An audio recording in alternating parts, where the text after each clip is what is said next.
Good evening and welcome to the Atlas Tube Center, the site of game number 2 of this West Division Junior C final between the Lakeshore Canadiens and the North Middlesex Stars. Hello everybody, my name is Dominic Papa and we're certainly glad to have you along for the ride here on We Digital Productions of this West Division final.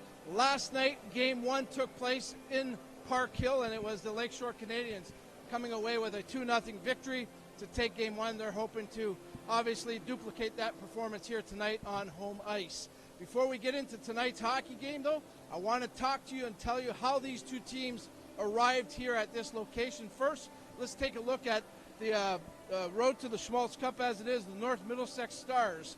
You can see they defeated Lucan 4-0 in their first series. Mount Bridges was the next opponent. They win that series 4-1. And then last series, they sweep Thamesford 4 straight games. As for the Lakeshore Canadiens, the Wallaceburg club was the first. Can we have that graphic back up? Thanks, guys.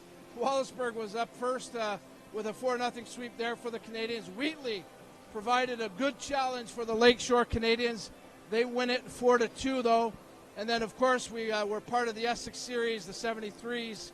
A very good series. The Canadiens defeating an outstanding Essex 73s hockey club 4-2. So that's how these two teams arrived here. Speaking of the game last night now, let's get back to that, and I'll give you the scoring summary and what happened there.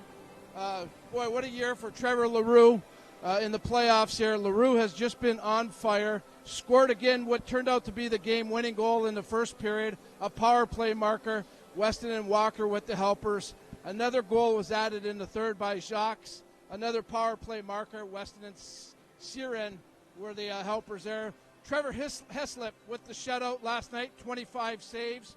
Lakeshore dominant on the offensive side with 44 shots. From what I understand, North Middlesex goaltender Lucas Bain was outstanding last night and really kept his team in the game. And they're going to need that here tonight. I can tell you Lakeshore right now is firing on all cylinders. Of course, helping us out with the broadcast tonight is our color commentator. Joining us again, Steve Pronger. And Steve, welcome to the broadcast. And, we get into the provincial round of things here now. Lakeshore has made it outside the league. They're now into the provincial rounds. Does anything change? No, really. Lakeshore just has to keep doing what they're doing. Lakeshore has been on a rocket ship-style path, Dom, right to that provincial championship.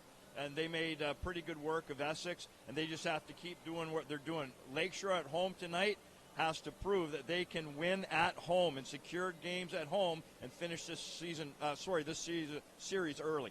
Yeah, well, of course, it was tough last series, as we know. They did win that one key game, though, the fifth game that catapulted them to winning the series in the 6 games. But winning on the road is not a problem for this team. But at home, you just mentioned it, how important it is to win at home. This team, this building is built for this Lakeshore team, though, Steve. This is a good skating hockey club. And from what I understand, North Middlesex has a smaller building, maybe likes to grind it out a little more there. Lakeshore will do everything, I'm sure, to take advantage of the rink size here. Yeah, so Lakeshore, that's right. They're comfortable at home, Dom, and here's something that's key. They have last change, and that's critical because when you're winning on the road, last change gives you that little extra fire to win at home. Key to being at home as well is what happens on the power play. Lakeshore got 2 power play goals the other night. They won Game 5 in Essex on the road with a power play goal. They have last change. The key to success for Lakeshore in this building is to score on their power play opportunities. And if you're North Middlesex, of course, you found out last night for sure that the power play is lethal. The power play has been outstanding all year for Lakeshore. If you've done your homework, you know you have to stay out of the box. This will be key tonight, obviously. Yeah, a key to success for the Stars, North Middlesex, Dom, is they got to have the penalty minutes come down and the shots on net come up. They're not going to beat this Lakeshore team with 20-something shots a game. They need puck possession, and when you're going to the box and you're giving up 7 power play opportunities, you're not going to get enough shots on net to win a hockey game. So if you're North Middlesex and the coaching staff there, Steve, you get beaten in your own building in Game 1 of this series. Obviously, you have to come back with a performance here tonight to try to get this thing on even terms. Going down 2-0 in this series might be a pretty big hole to dig out of. How do you approach this game? Yeah, that's not acceptable. So if I'm coaching this North Middlesex Stars team, Dom, you know what? I'm not panicking. We've proven that we can win playoff games on the road, but we have to win on the road. And the way you do that is to play a simple game, show some patience, and wait for Lakeshore to make some mistakes, as few as they may be. Make some mistakes, take advantage of those mistakes, and you have to stay out of the penalty box if you're the North Middlesex Stars. Now, this might be a little bit off topic, Steve, a little. It might be a crazy question here for you, but today was almost 80 degrees here Fahrenheit down at this end of the province. An extremely warm day. The building's comfortable, but boy, oh boy, it just doesn't feel like hockey weather. I guess so. If you're at this point in the playoffs and you can't get excited, you probably shouldn't be here. No, we're playing hockey in April, and let me tell you, whether you're a fan, a player, a coach, or even broadcasters, when you're playing hockey in April, it's a great thing, and everyone's very happy to do that. However, when you played a late game last night on Friday, you have a warm day here on Saturday, you travel on a bus to get here, I'm going to tell you, Dom, the legs can feel a little sluggish. That means everybody on the ice, both teams, Lakeshore and North Middlesex, have to play a smart game. You got to work smart necessarily before you work hard. All right. And, of course, we're here in Lakeshore. It's already filling up pretty good. It looks like we're going to have a decent crowd. You have to know that Lakeshore really can respond to their fans. They have a close association. Does the crowd become a factor here? Last night, from what I understand, the building was just electric in Park Hill. Yeah, I understand that too. And again, a lot of penalties for the home team last night. Sometimes, Dom, when the building is electric, the players feed off of that in not a very good way. But sure, Lakeshore has to be energized by the fan and all the wonderful people in this building. But at the same time, you can't get too excited, right? You got to be comfortable in your own building and play that way. Well, I know you're game ready, that's for sure. So we look forward to your commentary. Thanks for doing this with us, and have fun tonight, Steve. That's Steve Pronger, our color commentary for tonight. So that'll set you up for the game. We're going to take a quick timeout. When we come back, it's the opening faceoff, the call. Mark Knight, Steve Pronger will have all the action for you. You're watching the West Division Final on We Digital Productions.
RRSPs are a great start, but when you have a comprehensive plan that covers all of your life, you get a more sound, fulfilling retirement. Let us help get more out of your money so you can get more out of life. Investors Group. Invest in life.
everyone.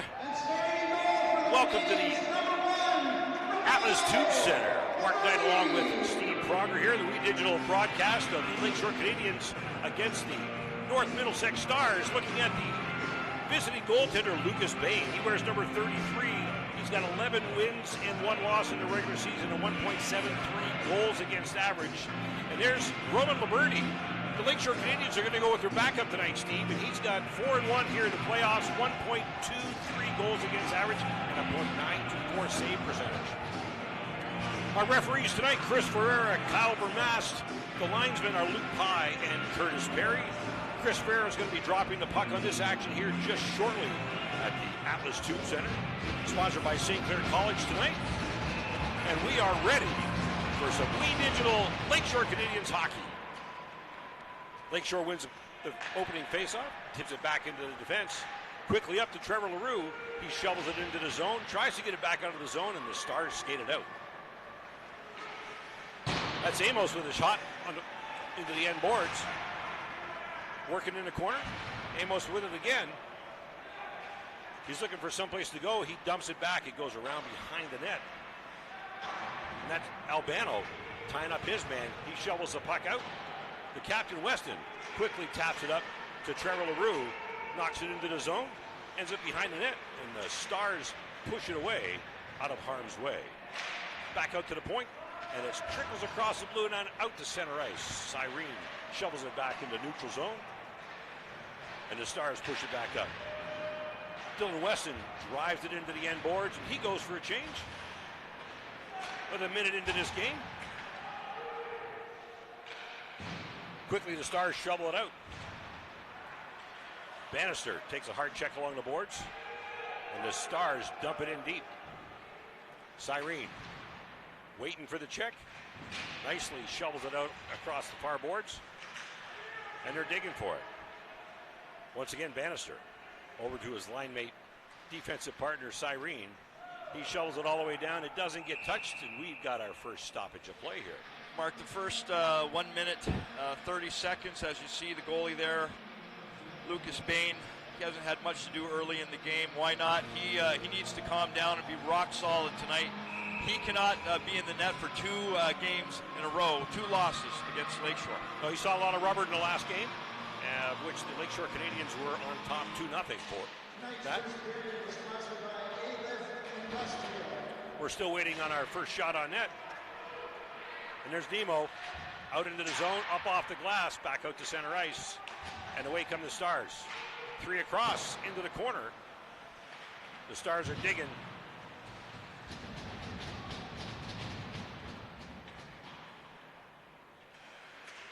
Comes out to Ethan Tichenov. He's working hard against your buddy, Parker Jocks. And there's Nemo skating it out, number 72 for the Canadiens. Coming down the near boards, tries to make the curl to the net. But Ty McCauley upends that play and gets it out to the far side. Good stiff check there by Slodoya. Just knocks his man to the ice. Keeps the puck in on the blue line. Scarlett up to Slodoya. He's looking for a place to dump the puck. He's behind the net. DeSantis is waiting. DeSantis heads to the net without the puck. And Scarlett, Bryce Scarlett now in the corner, shovels it back onto the stick of a Star. The Canadiens keep it in, and Marco Slodoya goes into the corner. He saw the check coming, and he prepared for the check and gave up on the puck. That's DeSantis one more time, making a hit in the corner, and out skates Jake Weston for the Stars. He's looking for a change. He makes it dump all the way deep. Roman Liberty stops him from curling around. And the Canadiens set up. Ethan Galvin up on the near boards. Shovels it up. But Brett Holt from the Stars picks up the pass, knocks it back into the Lakeshore zone. On the far boards, 3 Stars, 2 Canadiens, and it gets pushed towards the Stars net. Dumped back into the Lakeshore zone. Galvin with the puck. Tries to pass it up. Misfires. Across to his defensive partner. And sets up Christian Newman for a blind pass. Lucas Mann, first shot on net for the Stars. A weak one at that, but you never know what's going to happen. Outskates Christian Newman. He's across the blue line. He's digging all the way down into the end boards. Aiden Sullivan is with him. We got a setup out front, little soft shot. And Lucas Bain, I think he took that one off the post and it bounced behind him and he wasn't sure what was going on. Mark, I heard post for sure. Bain comes up with a big save off. He didn't stop the first shot. Off the rebound, off the post. Big save there. He doesn't need to give one up early. Frenetic pace, Mark, early on. That replay off the post. There's Bain. He rolls back on it to keep Stars out of danger early. Yeah, you don't know where it is, you lay down. Canadiens pressing hard in the Stars zone. Dump it deep. Nick Bannister shovels it out to LaRue, to his brother. Nice shot on net by Eric LaRue from the high slot. Eric LaRue gets it back. Dylan Weston's in there as well. Goes to the far boards, and the Stars skate it out. Connor Fable dumps it back up to center ice. Eric LaRue across the line. Pass it back to his brother Trevor, who gets a shot over the net. Dylan Weston keeps it tight. Fable, quick shot, tries to bounce one off the end boards. Back out front with no success. Got to wait for his brother to clear. There's Trevor, can't keep a hold of the puck. Knocks it out front. Dylan Weston gets a stick on it, but it just goes wide. Dylan Weston, the captain of the Canadiens, passes it over to Trevor LaRue. Correction, make that Eric LaRue, who's standing in the slot. Digging hard on the near boards, Weston and LaRue. Big shot from outside the blue line, and the Hawks need a change. Mark, 6 minutes. Lakeshore can relax. Liberty passes off to his defenseman. They can relax and break out with patience. Easy out. It looks as if their aggressiveness outweighs the Hawks, the Stars' aggressiveness. Ian Ludowitz sidesteps the check there as the Stars dump it in. That's Adam Pizzo, overskates the puck. Josh Cyrene now looking to advance it forward. He shoves it up along the near boards, and they call that icing. Icing, Mark. The home team's aggression cannot exceed what they have to do. Corey Green, head coach of North Middlesex Stars, he needs to have a win today, Mark. He cannot leave this building down 0-2 against a strong Lakeshore team that's proven they can win on the road at will. Oh, absolutely. They've done that already. They won it in North Middlesex. They were able to pull off a win in Essex to get here to this round. Liam O'Shea off the far boards and in deep, and they call that for another icing. Like I was saying, Mark, the home team can't be too aggressive. You can't get yourself too excited at home.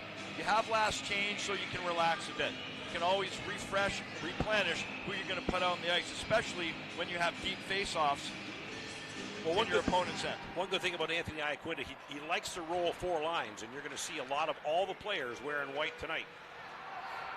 Oh, and the Stars have a break. Good D. Comes back up there, Bryce Scarlett. The forward comes back and gets a stick on it to avenge his team. Good chance there by the Stars. Across to Galvin. Galvin shoots it up front. Marco Sladoya tips it so there's no icing call. Goes deep behind the net. Sladoya goes after it. And the Stars fired out along the far boards. Quick pass back, and there's offside. He stretched it. Not enough. Mark, 12 minutes left in this first period. There's Coach Iaquinta from Lakeshore. Head coach, he did a terrific job guiding his team to a 6-game win in 6 game against the Essex 73s to advance to the Western Final here against the North Middlesex Stars. Congratulations, Coach Iaquinta. Yes. Canadiens now. Albano with the puck. Quickly tap over. Off a leg. No icing. And the Stars go back to their zone. Christian Newman on the chase. On the near boards. Brett Holt from the Stars digging it out. He upends his man, Jacob Howard. Comes out now, Brett Holt. Brett Holt down the right side. Little soft pass towards the net, but not on net.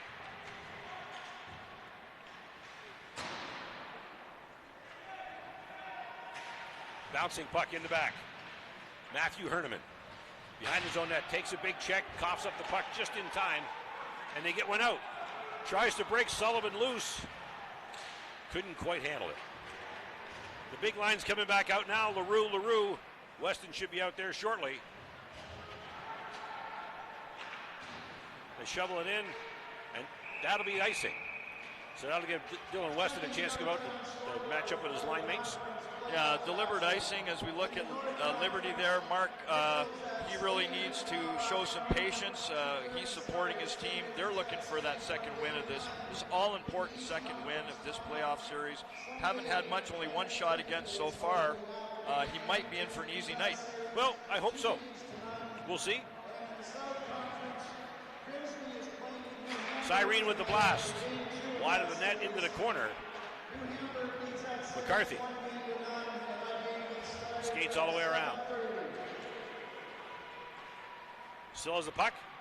Tying up his man, doing a great job as Trevor LaRue covers his spot on the point. All the way back to Liberty. Liberty shovels it over to McCarthy. Weston on the far boards, knocks it out to the high slot, and a little tip-tap play, and Dylan Weston skates in, but the puck goes deep. The Stars behind their own net. Ty McCauley.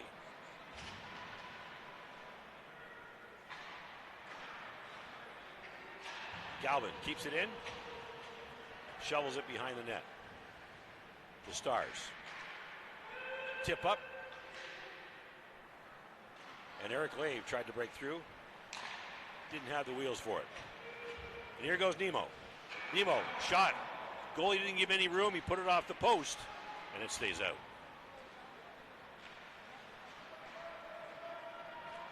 Nemo on the line, trying to keep it in.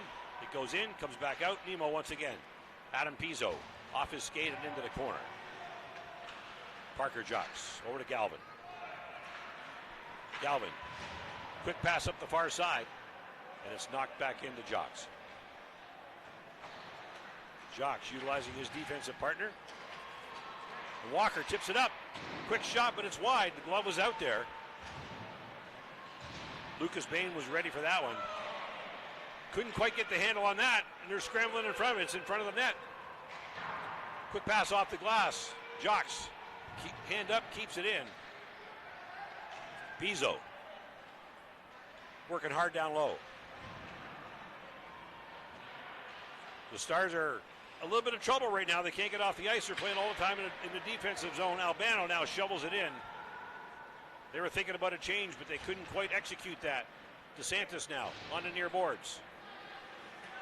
Keeps it around. And the Stars break out. Number 27, the shot off the blocker. And Roman Liberty saw it all the way. Saw it bounce up, got the glove on it. Yeah, handcuffed a little bit on that one, Mark, but nonetheless a good save by Liberty. You know what we've been seeing from North Middlesex is what I call sandbox hockey, Mark. In other words, nothing seems to be able to smooth. They seem struggling, a little sluggish to lift their legs. They're lacking quick feet in their own zone. We got to give credit to the Lakeshore Canadiens. They've got the quick feet, and they're putting the pressure on the Stars to play hard. Connor Fable now up to DeSantis. Off his skate. Can't quite control it, but he gets it out of the zone. Jacob Howard for the Stars. Knocks it in deep. Devakos behind the net. Devakos for the Stars. He's being pushed around a little bit, but he's still controlling the puck. Gets it over to his partner, Vafiatis. Up and over the net. Hand pass in the zone. That's legal. Quick shot on net, but Liberty is there. Off the glass, and out it goes. Soft enough. Icing's waved off. And Andrew Henderson goes back to pick up the puck for the Stars. He's got a lane. He skates it out. It gets chipped away off his stick. Jake Weston. Off, hits a body. Doesn't make it into Liberty. Weston skates into the corner. And Devakos. Devakos gets around out front. Standing there waiting. Nothing comes out from behind the net. And away go the Canadiens. Brian McCarthy. Drop back. Quick shot. McCarthy just about tips it in. It comes out front. That's Christian Newman with the puck. Christian Newman's looking. Dumps it into the corner. A little give and go. And Newman skates around behind the net. Drop pass right in front of the net. Comes back to Uman. He gets the shot just wide. Matthew Herneman. In behind the net. Drops it back. Tries to wrap around. The puck gets knocked off his stick. McCarthy knocks it deep. 7:44 to play here at the Atlas Tube Center. No score yet. And the Stars manage to get it out of the zone. But Christian Newman knocks it back in deep. That gives the Stars a chance to change. They've been working hard. Being trapped in their own zone quite a bit. And the Stars skate out 2-on-2. 2 across the line. Little shovel pass. Liberty was playing the shooter. And that could have been a fortuitous situation for the Hawks, but the Stars, and it didn't happen. LaRue. Knocks it in deep. Dylan Weston tries to drop it back to Trevor LaRue. Hold it in. Oh, and here we go. Trevor LaRue. All kinds of time. Can't make it happen. And Bain comes up huge on Trevor LaRue. Trevor LaRue had all kinds of time to put it upstairs. Couldn't get the puck up. Yeah, with 18 goals in the playoffs so far, matching the number on his shirt, you got to watch out for him for sure. But Mark, you know what? Lakeshore showing some great patience, taking the open ice to their advantage. And here's the replay. You see Trevor LaRue standing there waiting. And again, the second time tonight, Bain was able to fall back on a puck that seems to be behind him. Absolutely. Well, he's got that move down pat. LaRue in with the puck. Shaking off 2 Stars. Up to Weston. Weston works it behind the net. Parker Jocks keeps it just in. Good defensive move there by Dylan Weston. To the line, but not out. LaRue to LaRue. Shot on net. Deflected into the corner. Jacob Howard for the Stars. Knocks it around behind his net. Brendan Weiss. Up the near boards. There's Galvin. He takes a big hit from Eric Lave. Lave from the Stars. Little tap pass up to Bannister. Bannister behind the net. Looking for somewhere to go with it. He drops it back. Cameron Amos gets it out onto the stick of Eric LaRue. Over to Dylan Weston, but he isn't able to corral it. Parker Jocks knocks it out of the zone. Goes off of Weston's stick and back into the Lakeshore zone. Weston has it now. Soft backhand pass across the middle. And Roman Liberty had to save his bacon on that one. Yeah, you know what? Weston can't make that type of pass. You know what? It's too critical, too close to his own blue line, forcing his goaltender to make that save. You know what, Mark? There's not room in the middle of the ice. You have to use that puck up the boards, chip it up, chip it out, chip it up. You can.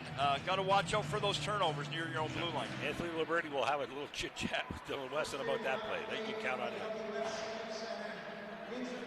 Quick pass out up the middle.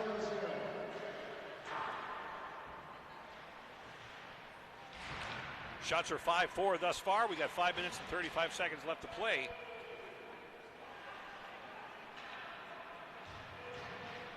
Ty McCauley in his own zone.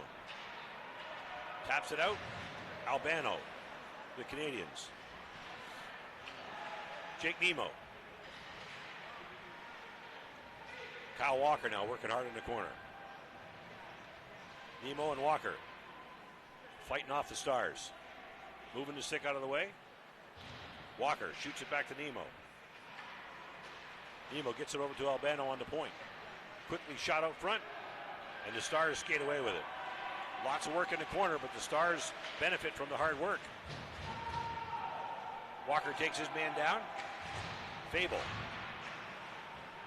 High bounce off the boards, comes out to the middle, and the Stars come up with it. High off the glass, it wraps around, hits a stanchion, and makes its way out of the zone. Nemo gets it out. He goes for a quick change. Looks like a wholesale line change for the Canadiens. Quick shot, but Liberty is sitting there waiting. You're not going to beat Liberty from that far out. Working in the corner. It comes out front. A little bit of D action, but the Stars get a good shot away there. Yeah, Mark, you know what? Liberty's got to, again, takes that shot. He's got to understand when it's time to steer a rebound to the corner, but also to take that shot and get a rest and get a face-off for his teammates. And, as we look at the North Middlesex bench, the longer they can hang around in terms of shots on net and the score, the better off it is for them. Well, they got 2 shots on net the little foray, so they're leading the shots on net. And then it goes in through the legs. Shot from the point, just like you said. Right, Mark, you know what? Again, the longer the road team can hang around on the scoreboard, equal shots, equal score, the better it is for them. And you know what? What a tremendous shot. Get a stick in front of it. Let's have a look at the replay. Vasily Vasakos. Right off the face-off, winning that face-off. Picking up the man, but you see that? But they leave him alone. Yep. And it's in the net before we can see it. For the road team, North Middlesex Stars, it's very simple, Mark. Shots to the net and people to the net. Well, the Lakeshore Canadiens have controlled this game so far, mostly, but they're down a goal now. And how many times have you seen that in hockey? Oh, too many times. Puck possession weighs strong on one team, one simple shot. How did Lakeshore win the overtime game against Essex? Yeah, exactly. Right? Just a breakdown. And here they come back again.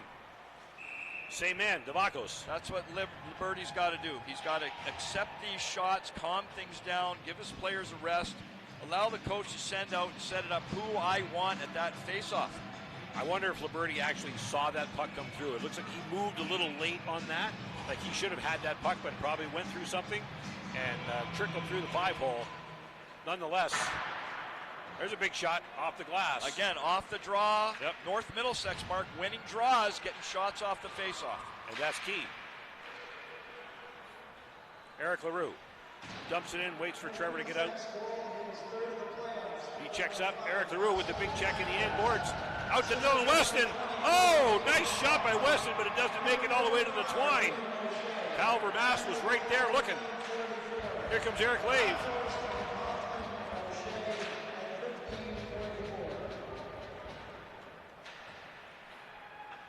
The Canadiens working behind their own net. Just over 3 minutes to play here in the first period at the Atlas Tube Center. And there's Trevor LaRue, splits the D, but his D catches up to him. Jacob Howard giving Trevor LaRue a little bit of a respect there and skating with him. Stick reach, knocks the pucks away. Here comes Dylan Weston now. Little head fake, he skates around. He's got the LaRue brothers with him, the big line for the Canadiens. And Dylan Weston gets easily pushed off the puck. Albano takes a sweep at it, then he tries to tie up his man. Puck goes in, back out of the zone, across to the far boards. And the Canadiens dump it in, Dylan Weston around. He's looking for a change. Walker's on the ice now. Walker's digging in deep. Going after his man, Brett Holt. The puck squirts out off the post, but Bain was right there, keeping guard of the blue ice.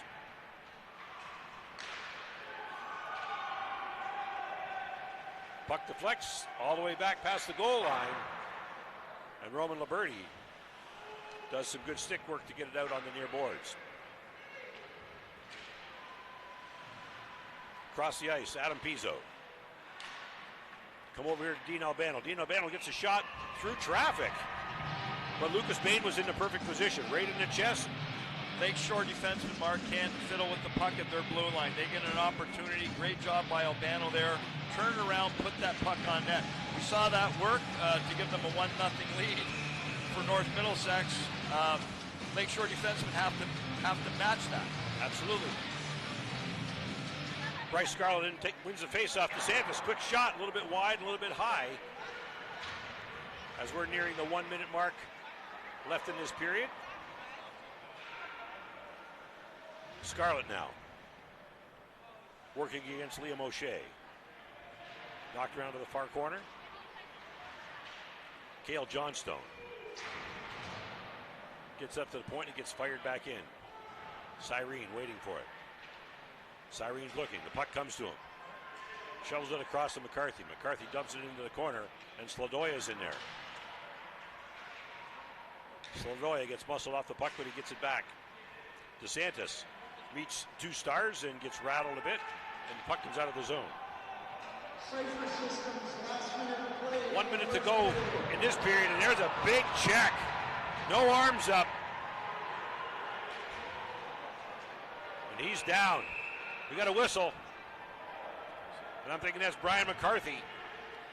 Brian McCarthy down. Everybody, you can see it there, Mark. Tremendous check. Let's see if we can get that on the replay. That was a big check, and that was borderline checking from behind. Yep. There's McCarthy. He gets up of his own accord. Mark, if I had to guess, that type of check's going to knock the wind out of you. If we had a shoulder issue, such as a separation issue, the player would still be down. You'd be clutching that pain, that shoulder hanging out. Nice to see McCarthy back up, but according to the men who wears the stripes, Mark, no penalty on that play. Good body check. Big check. 1 minute, under a minute, and looks like these young men on the North Middlesex bench are calm. Cameron Amos, Mark, he's the leading scorer for North Middlesex in the playoffs, for sure, with 13 points, 4 goals, 9 assists. 9 assists, so they're going to lean on this kid to continue that pace. And here comes Eric LaRue up the near boards. He knows he didn't have much time on the clock, just under 40 seconds. Knocks it around to the far corner. And the Stars skate out of the zone. Ethan Tichinoff can't control it. Dylan Weston is chasing it. Big check by Albano there. Puck drops back to Dylan Weston. There's Trevor LaRue across center ice. He's across the blue line. He's facing 3 black jerseys, but he still has the puck. Little soft stick handle, and he puts it up there. Weston was standing on the doorstep, got the puck back, and the Stars skate out of their zone. That's Nick Bannister. Skating around, killing time. Parker Jocks takes a big hit. And the buzzer sounds. And the Lakeshore Canadiens have got a little bit of work to do here for the St. Clair College We Digital scoreboard. The North Middlesex Stars lead the Lakeshore Canadiens by a score of 1-0. Mark Knight and Steve Pronger here on We Digital, bringing you the 2022 Provincial Junior Hockey League Western Conference Final Game 2 from the Atlas Tube Center.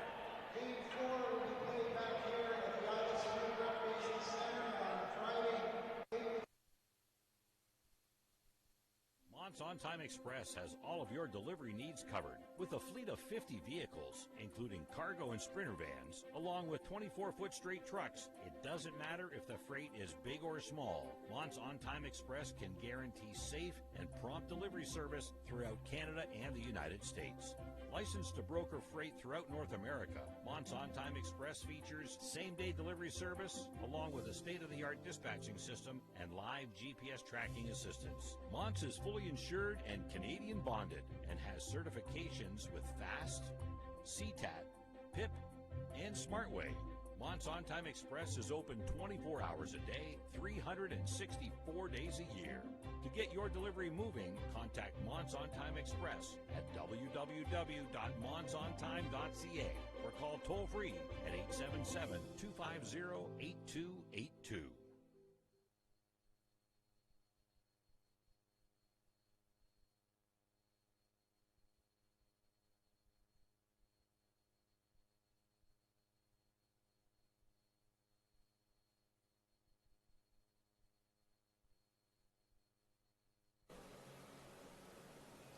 Welcome back to the Atlas Tube Center, the site of game number 2 of the West Division Final between the North Middlesex Stars and the Lakeshore Canadiens. 20 minutes complete here, and it's the visiting Stars leading 1-0 after the first period of play. Of course, our broadcast brought to you in part tonight by the wonderful people at St. Clair College. Assistant captain Cameron Amos joins us in the first intermission of the Stars.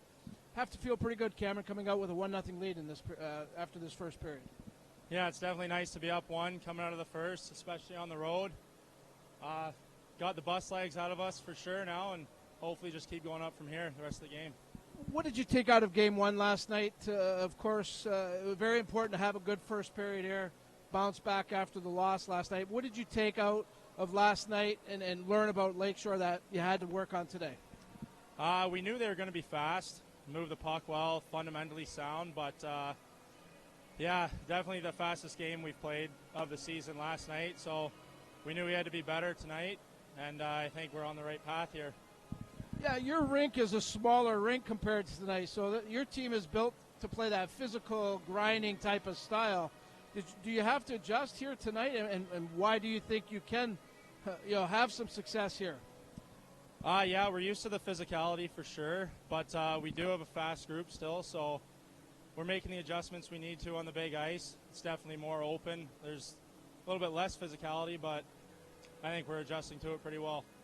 3 straight series victories to get here, Cameron. Take me through that quickly, the 3 series, what your team did well, and why you deserve to be here. Well, we had a bit of a tough start to the season, and the second half we got rolling, kept rolling right through playoffs. Our goalie stood on his head the whole way, so yeah, things have just been clicking for us. How gratifying for you and your teammates to be playing one in mid-April. Now it's getting to late April, actually, but mid to late April, and now you're into the provincial side of it. You're not just seeing the teams you saw all throughout the season. Right. Yeah, our first goal for the season was to win our division, so we're happy to do that. Now being here, we just want to keep winning and moving on. So what makes this team, any team that gets to this point, is a quality hockey team, Cameron, no question about it. So this is a quality team, this North Middlesex team. What makes you guys special and certainly a team to be reckoned with? I think throughout the year we've all just came together. It's a group of best friends in there at this point, so we're all working for the guy beside us. And, yeah, that's... I have to ask you, I've heard a lot of reports about the fans in Park Hill. Pretty special group from what I understand. How much do you guys feed off of them? It's definitely a help. We appreciate all the support we've got behind us, and, yeah, lots of momentum from them all the time. Good stuff, Cameron. Appreciate you doing this with us. Congrats on everything up to this point, and good luck the rest of the way. Awesome. Thank you. That's Cameron Amos, the hard-working assistant captain of the – go ahead, Cameron, go by – of the North Middlesex Stars. We're in a very confined area here, folks, but we're going to take a timeout. When we come back, we'll continue talking Stars hockey. The Director of Hockey Operations will be joining us. You are watching the West Division Final between the Lakeshore Canadiens and the North Middlesex Stars, brought to you by St. Clair College.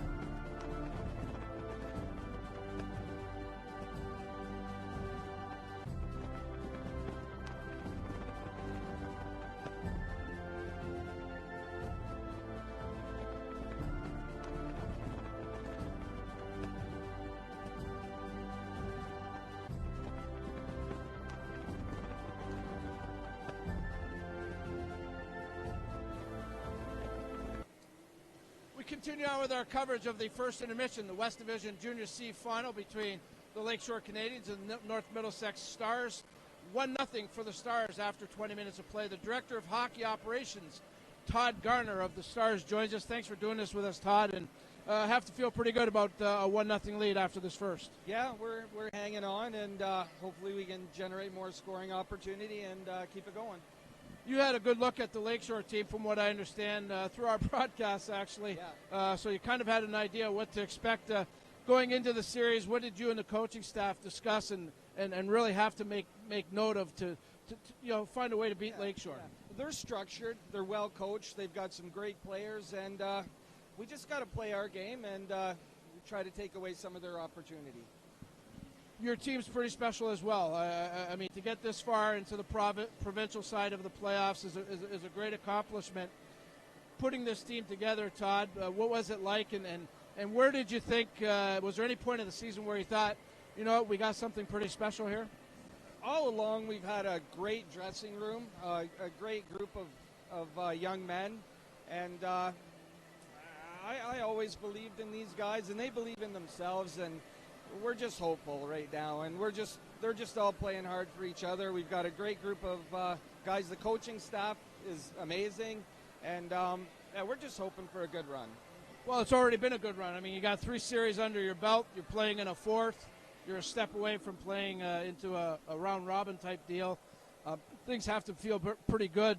for the hockey club. How important was this season to your club to have some type of success? Yeah, we've got some overagers that are, huge for this team. There's some local boys and some older guys and some younger guys that are local. And for these guys to come together and get this far for each other, it's amazing.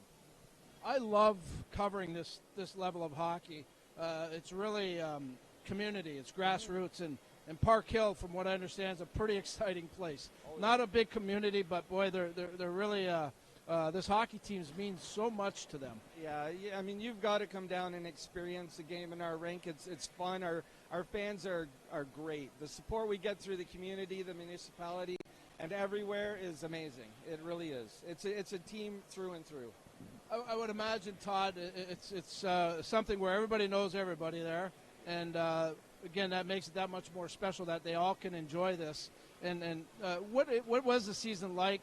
The crowds, were you satisfied with the numbers? And this is a tough level of hockey because you need some dollars to operate. Yeah. Again, the community support is huge. It's been fun. They've came out. They've supported. Through sponsorship, through coming to the games, and it's just been great. Of course, this was a little bit of a different year, and as I just alluded to, there's going to be a round-robin type of format to finish the year off, which makes it different. But battling through that, I know we've talked to the Lakeshore guys about the COVID stuff and having that in the back of your minds and things like that. How do you think your club handled that, and how tough was it to operate through something like that? Yeah, we put together a roster of 25, and we stuck pretty close to that coming into this year, and we're just excited to be here. We're excited you're here as well. It's making for some pretty good hockey. Any shout-outs at home you want to give out before I let you go here? The face of our team, Steve McClinchy, is an alumni who's very special to this team, and the whole town of Park Hill. We're going to give her a good go. Well, we have a lot of viewers from there tonight. We appreciate that. Appreciate what you're doing, Todd. Good luck the rest of the way, and thanks for doing this. Thanks. All right, that's Todd. I'll get you this in a second. Todd Garner, the Director of Hockey Operations for the North Middlesex Stars. His team up 1-0 after 20 minutes of play. When we come back, it's the call of the second period. You're watching the West Division Final, brought to you by St. Clair College on We Digital Productions.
Welcome back to the Atlas Tube Center. Mark Knight along with Steve Pronger here on We Digital, sponsored by St. Clair College, the Lakeshore Canadiens, as they host the North Middlesex Stars.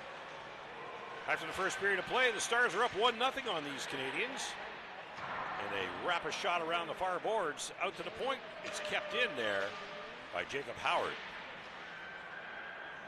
Cameron Amos, the leading point getter for the Stars, gets a shot toward the net, but not on net, as Dylan Weston skates it down the near boards into the Stars zone. He's checked off the puck. Trevor LaRue gets it out front. Misses his brother, Eric LaRue, and it goes off the far boards all the way back to Roman Liberty. Roman Liberty, the backup goaltender for the Lakeshore Canadiens thus far in the playoffs. Heslop was the man they charged with and got him thus far. This is game 2, and Liberty is getting his chance between the pipes. The Stars break down. Ethan Tichinoff. Shot at net. A little bit wide. It looks like we're just trying to get some position going here. A little back and forth. Vasily Devakos with the shot. Chopped into the far corner. Jake Weston. Devakos goes after it.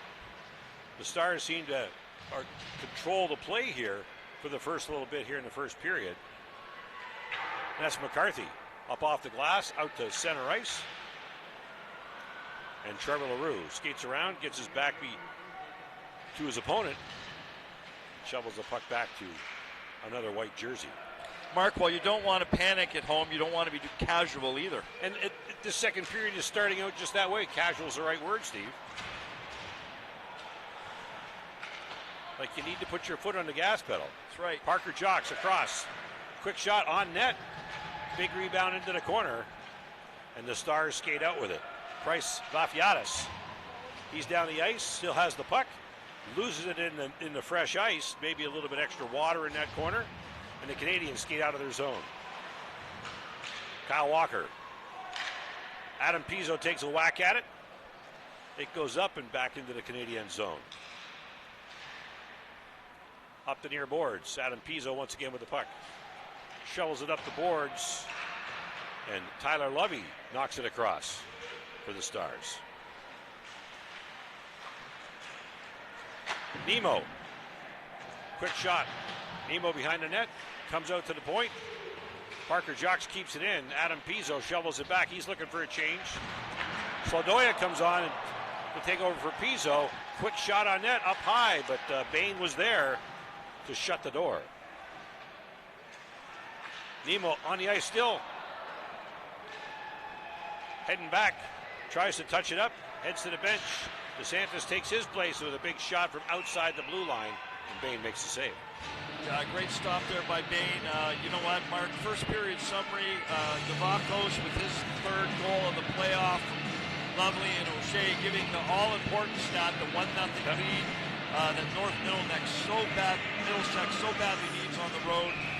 9 shots for Middlesex, 11 for Lakeshore. Not very impressive in the shot category.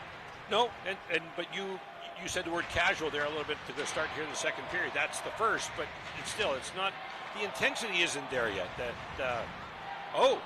Quick shot off the shoulder, but he's in the right spot on the near boards. Jacob Howard shovels it up. DeSantis tries to keep it in. It squirts out, and the Canadiens shovel it back deep. Scarlett goes in after the puck. Soft little check, overskates his man, overskates the puck. DeSantis now on the far boards, kicking at it. It squirts out, and the Stars hit the brakes behind their net. Braden Heasels back behind his own net. That's Andrew Henderson, Henderson gets around him. Braden Heasels one more time behind his own net. Hits the brakes. Herneman looking. Little soft backhand out and up. And they're whistling for icing, and it's nope. And Curtis Perry waves it off. He thought the Canadiens player had time to get to it. That puck did not go through the blue ice, Mark. That's a pretty questionable call, but game goes on. Game goes on, exactly. Jacob Howard shovels it out to neutral ice. Cameron Amos takes a swing at it, gets it deep. Amos with the puck once again for the Stars. Herneman behind his own net. Shovels it up to Aiden Sullivan. Sullivan tries to do the toe drag and forgets the puck. Ty McCauley knocks it behind his own net. Sullivan goes after it into the blue ice. Got to make sure you don't make contact with the goaltender when you skate there. And the Canadiens fire it back in. They go for a change. The big line comes back out. LaRue, Weston, and LaRue. The Canadiens may have to rely on this line just a little bit more tonight. Mark, somebody's got to get going. Typically, it's been the LaRue gang with Weston, of course. They're going to have to create some spark in the second period for Lakeshore. But I think that goal in the first period has got the Stars all fired up. They're playing a little bit more aggressively in this period. So they've got their They've got their legs here. Ooh, late call. There's going to be some argument on that one. Mark, I got to tell you, that was the exact same thing that we saw down at the other end, and they waved that one off, and now we get a whistle. Yep. Luke Pye makes the call, and he's sticking by it as he skates so gingerly over to the face-off dot in the Canadiens zone. 14:23 to play. The Stars are up 1-0 on the Canadiens. Yeah, the Lakeshore come out a little, they're looking a little casual. Mark, if I didn't know it, they look like the team that was on the bus and had a 2-hour drive to this hockey game. Absolutely. They need to find that spark plug. A little more gas in the tank, whatever it takes, you know.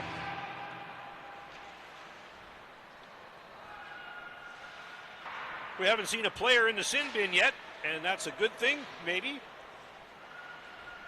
Cyrene shovels it off to McCarthy. Goes to the far boards. That's Eric Leroux. He gets knocked off the puck, and it comes around, and that's Stavakos. Tries to pick it up with a little backhand. Leroux once again out front to Trevor. He can't quite corral it, and it gets knocked down. McCarthy with the puck skates into his zone, the clear zone, but he gets picked off.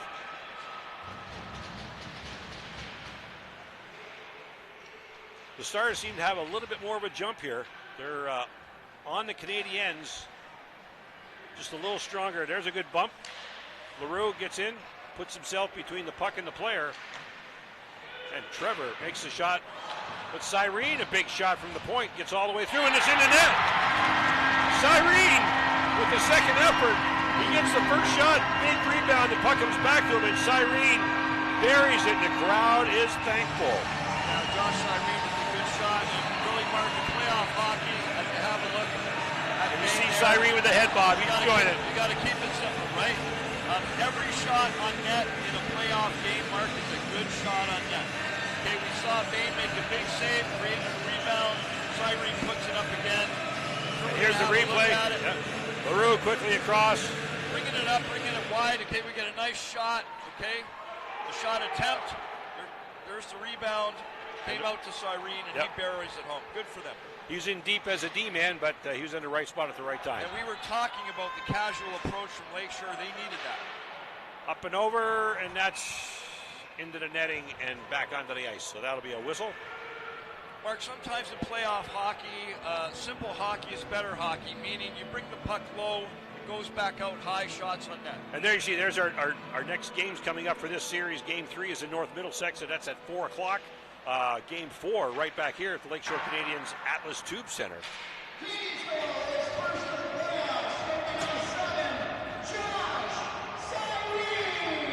There you hear the rink announcer announcing the name of Josh Cyrene, tying this game up. And the Canadiens quick shot, double back in there. Pizzo with a nice little backhand, and it squirts out. Walker gets pinned on the boards. He goes down. He falls kind of hard. Looks like he's got a glove off. Took a big check. He was tight against the boards, but a big check brought him down to the ice. I think he's okay. You see, when you look at that, Mark, here's that check again. Walker turning at the last minute. It's such a tough thing to try to call, Mark, because number 2, sorry there, Henderson, he's approaching Walker to make a body check. Walker turns at the last minute, gets that arm caught there. Puts himself in a vulnerable position. Right. DeSantis shovels it deep. Payne now protecting the corner.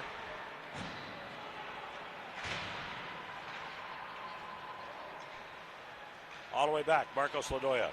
Parker Jocks now skates it out, has trouble, gets lost in the skates. They're digging in front of the Stars bench. Scarlett is there, Ladoya is there, and Parker Jocks goes deep in his zone with the puck. Ethan Galvin now tips it up the far boards, comes across the near boards. Marcos Ladoya gets a stick on it.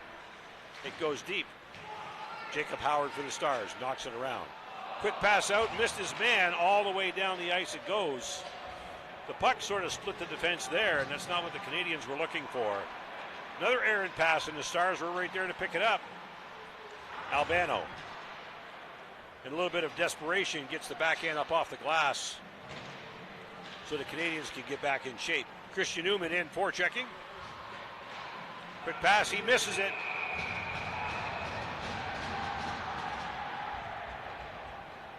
Little bump up there along the far blue line, Mark, and nothing results. No armbands are going up. No. But I'll tell you, it's one thing, Mark, to be a good host, but you don't want to serve up the puck to your opponent on a plate. You can see this replay as the puck goes through him. The puck was there. A lot of these tight, looks like checking from behind penalties, Mark. But again, the arms of the referees are not going up. Dean Albano in there taking his man, but good on Dean Albano. He had a chance to really bury him, and he didn't. You know, just enough to let him know he was on the back door. Uman behind the net. Circles around, parks himself in front. He's a big man to go down. No hands up on that one. Borderline trip, borderline interference, but the play goes on. McCarthy.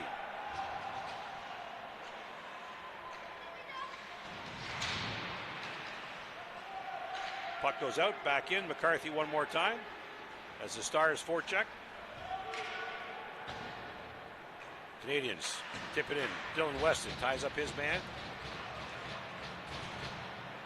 Sullivan knocks it back to Weston. It gets intercepted by Braden Heasels.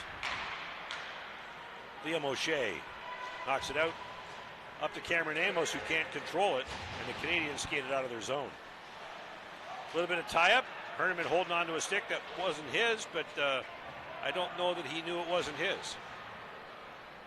Shovels it out. Luke Pye's got his hand up. Curtis Perry says no. Play goes on.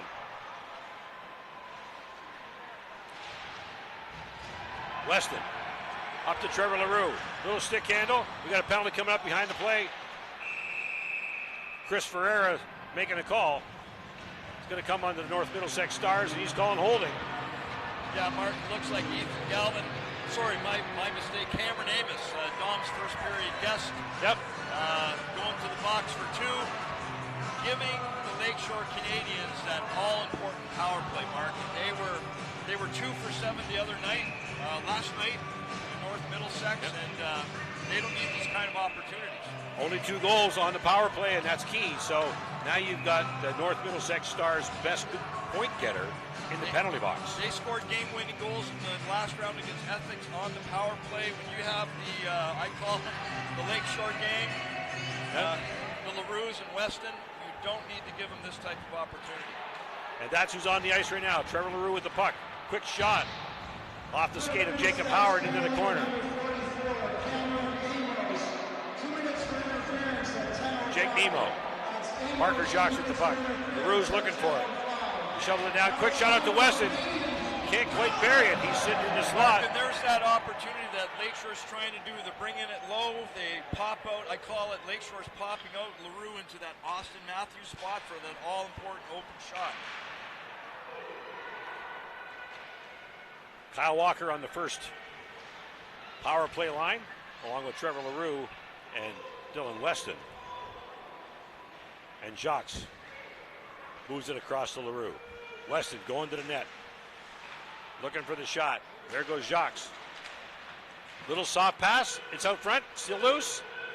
Bain's looking for it. He thinks he has it under his glove, but he doesn't know. But the referee's lost sight of the puck.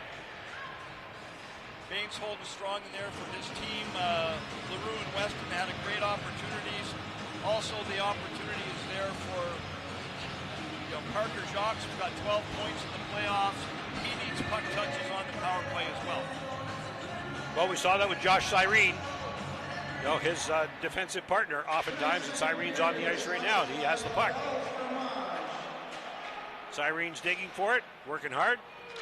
It gets squirted out all the way back to Roman Liberti. Brian McCarthy, little stutter step and loses control of the puck. You've got Bryce Vasiatis down there. He's working 3 Canadiens and doing a great job of killing the penalty for his North Middlesex Stars.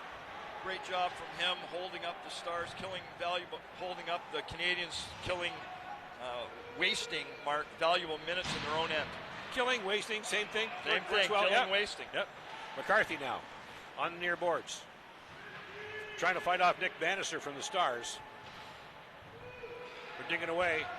Got 3 Canadiens in there, and Bannister's fighting 3 of them off. The Canadiens on the power play for 4 more seconds. McCarthy, little touch pass over to LaRue. LaRue gets pushed off the puck, and then he gets hauled down. No arm up there. We're all even. Amos is back on the ice, and he's heading to the net. Jake Weston's looking for him. Cyrene is down. He looks like he got upset there a little bit. But it took a jab. There's Amos. Quick shot. It goes wide of the net. Shovels it out front.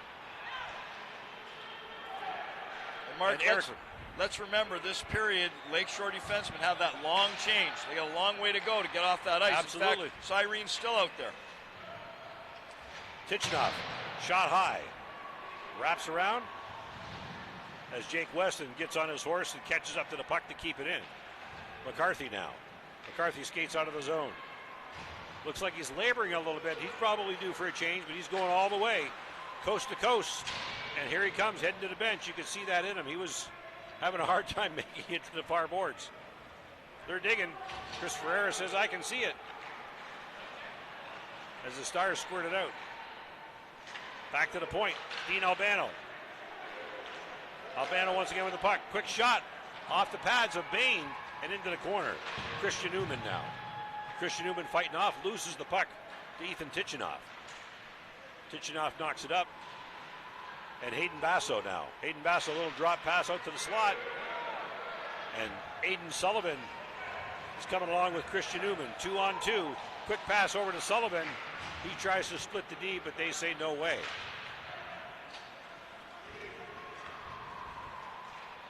Game knotted at 1, just over 6 minutes to play here at the Atlas Tube Center. And Steve, we have a hockey game. It's the second period has turned into some play. Yeah, the casual atmosphere, Mark, that started off this period seems to have left us.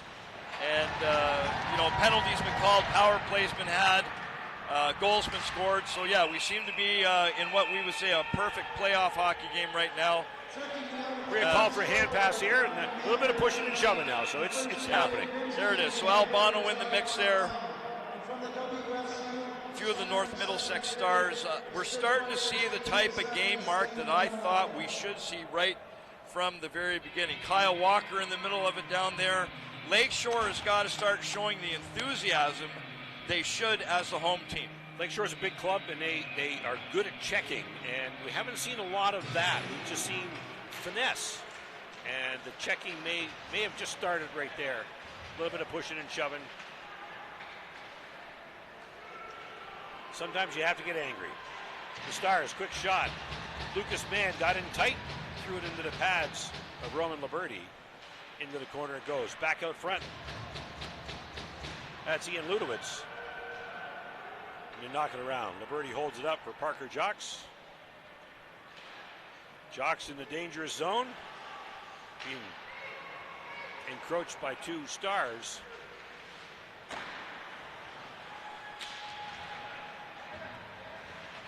Quick shot on net there by Ethan Galvin.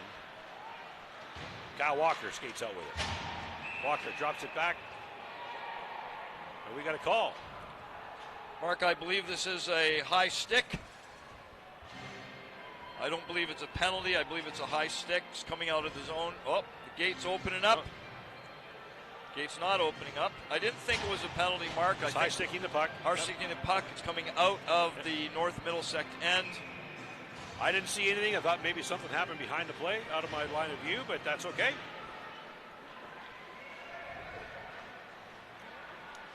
(1-1), 4:50 to go here at the Atlas Tube Center.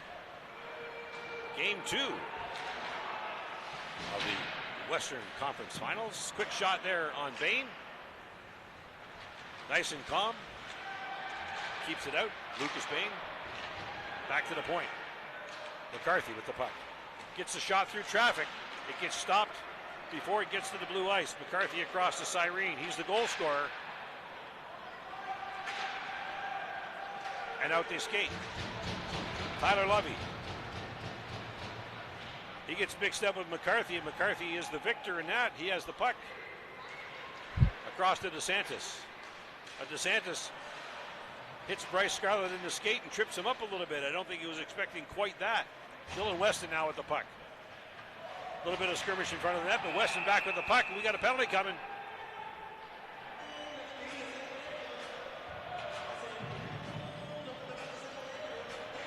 Chris Ferrera's making a call. Mark, I was just thinking it's starting to look a little sloppy out there. I was just commenting on how the game is starting to take shape. I think this is too many men on the ice. Too many men playing. Yep, that's exactly right. Too many men on the ice. Lakeshore was looking a bit sloppy, Mark, and I thought so, and then you could just feel it, can't you? Well, you could see Dylan Weston there in front of his own net. He really wasn't sure. I think he was the man that committed the offense because he jumped off the bench and touched up the puck before his line mate got off. And DeSantis is serving the two for the team, taking one for the team, so to speak. And the North Middlesex Stars are on the power play. As they skate across the zone, Nick Bannister in deep. Dean Albano knocks him off the puck. Eric LaRue tries to tap it up. A couple of swipes at the puck, but they're not quality swipes. And they're making those desperate swipes at it, but it manages to get out. Eric LaRue. Going high, now Trevor LaRue takes over. A little poke check, but Cameron Amos skates around that. Amos takes a big check from Fable.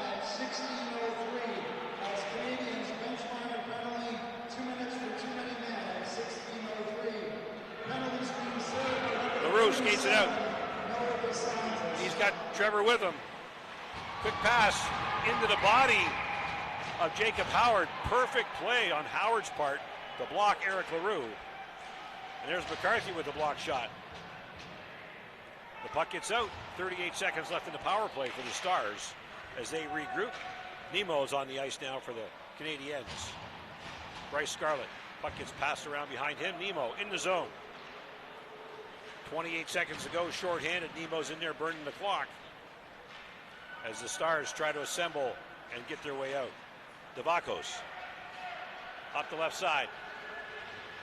Devakos gets turned around, coughs up the puck. Jake Weston skates across, looking for someone to pass the puck to. Devakos is out front, can't quite get him the puck, and it goes off the far boards. 2 seconds left in the penalty. Here comes DeSantis. Can't quite utilize the hot man out of the box. And they pass it out front, and the Stars are right there. Ethan Tichinoff. He shovels it back to the slot, but Parker Jacques was there waiting for the puck. Over to Nemo. DeSantis, the man out of the box. High shot up over the net. That was a good shot.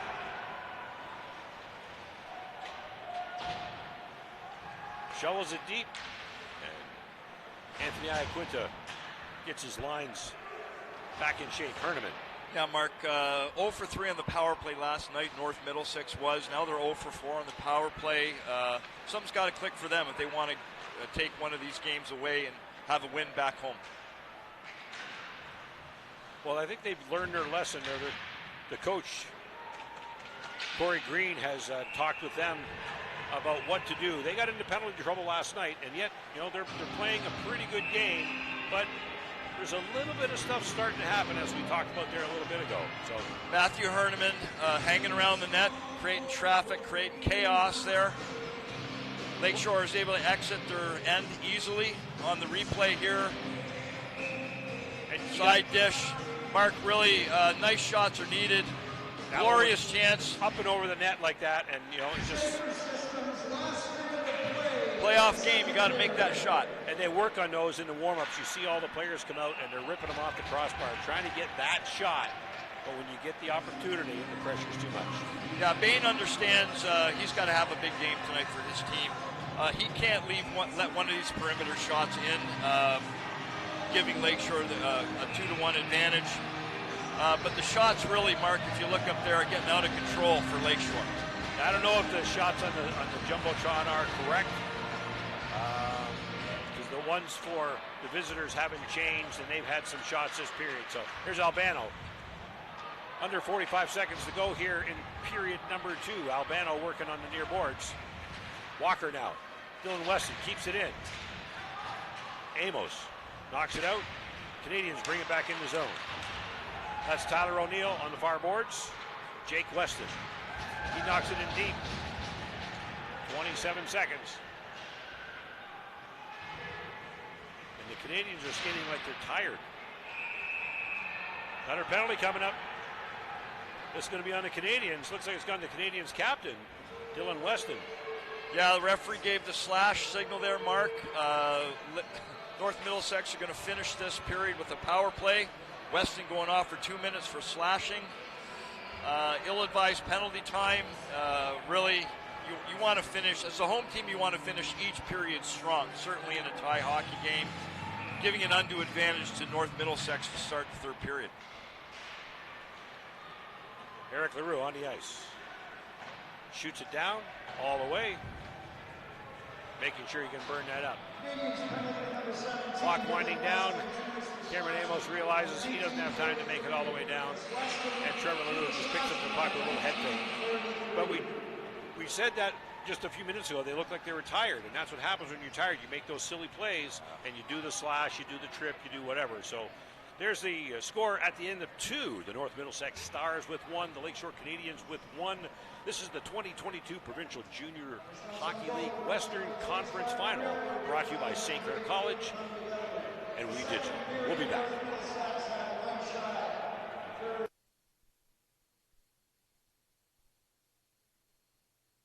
Mont's On Time Express has all of your delivery needs covered with a fleet of 50 vehicles, including cargo and sprinter vans, along with 24-foot straight trucks. It doesn't matter if the freight is big or small. Mont's On Time Express can guarantee safe and prompt delivery service throughout Canada and the United States. Licensed to broker freight throughout North America, Mont's On Time Express features same-day delivery service, along with a state-of-the-art dispatching system and live GPS tracking assistance. Mont's is fully insured and Canadian bonded and has certifications with FAST, CTAT, PIP, and SmartWay. Mont's On Time Express is open 24 hours a day, 364 days a year. To get your delivery moving, contact Mont's On Time Express at www.montsontime.ca or call toll-free at 877-250-8282.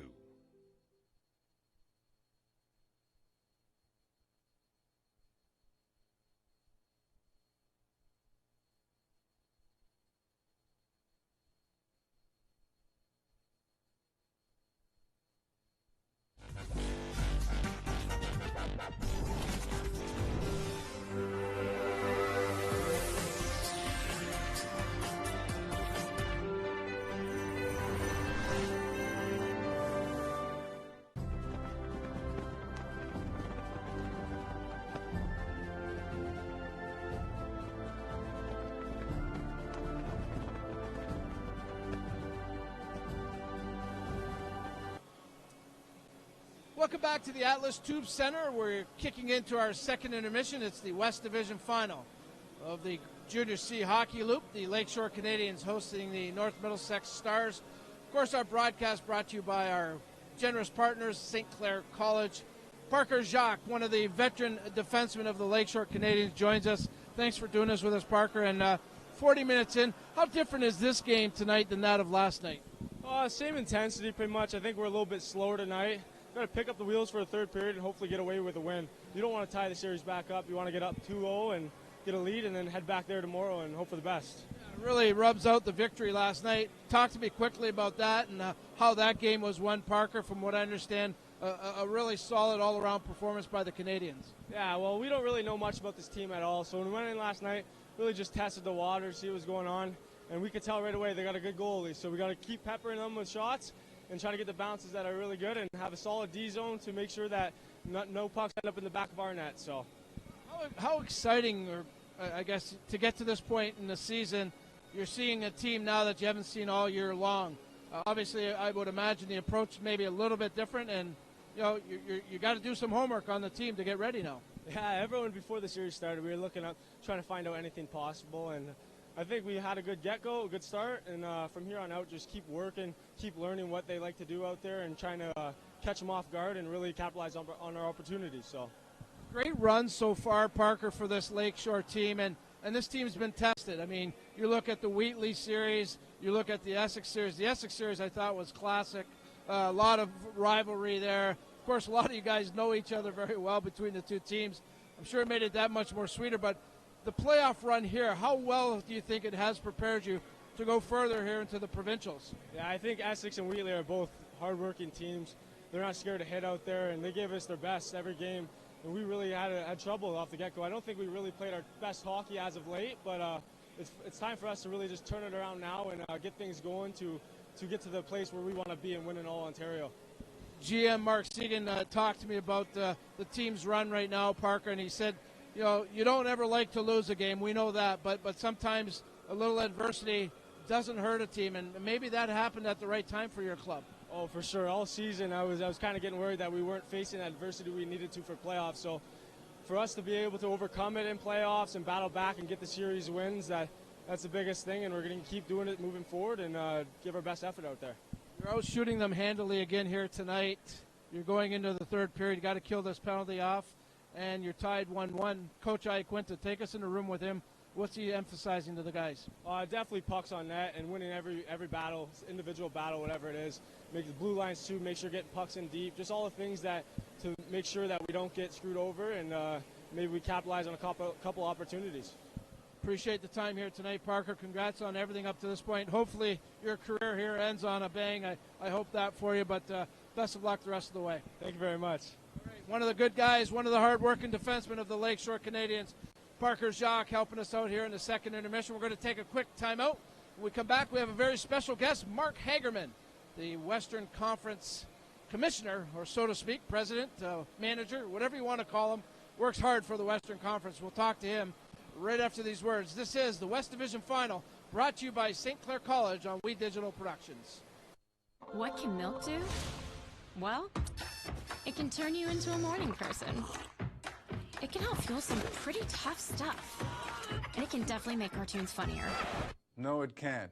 Oh, well, it can have a little edge. But come on, even kiddies love it. It'll keep up with you at any age. It makes engines whir and creme brulee creamy. It's one of the easiest labels you'll ever read. And anything that makes this happen is pretty special. In fact, what can't milk do?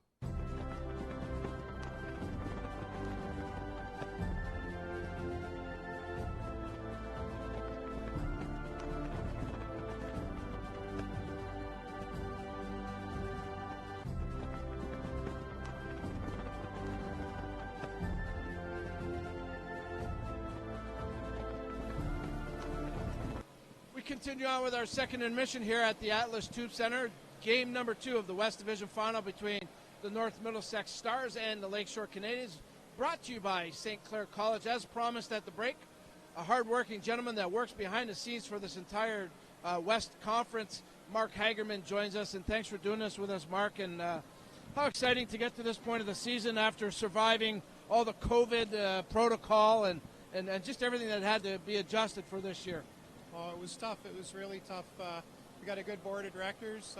Conference manager Terry Waitside, great guy. We worked hard. We pushed. We didn't know if we were going to have a season.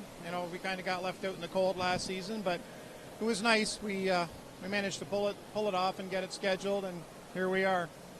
I guess when you go through something like the COVID thing, and it's happened in every level of sport, it's an eye opener, Mark. What had to work for the Junior C level? What protocol had to be put in place, and I guess a lot of it, I would imagine, is going to probably stick around for a while.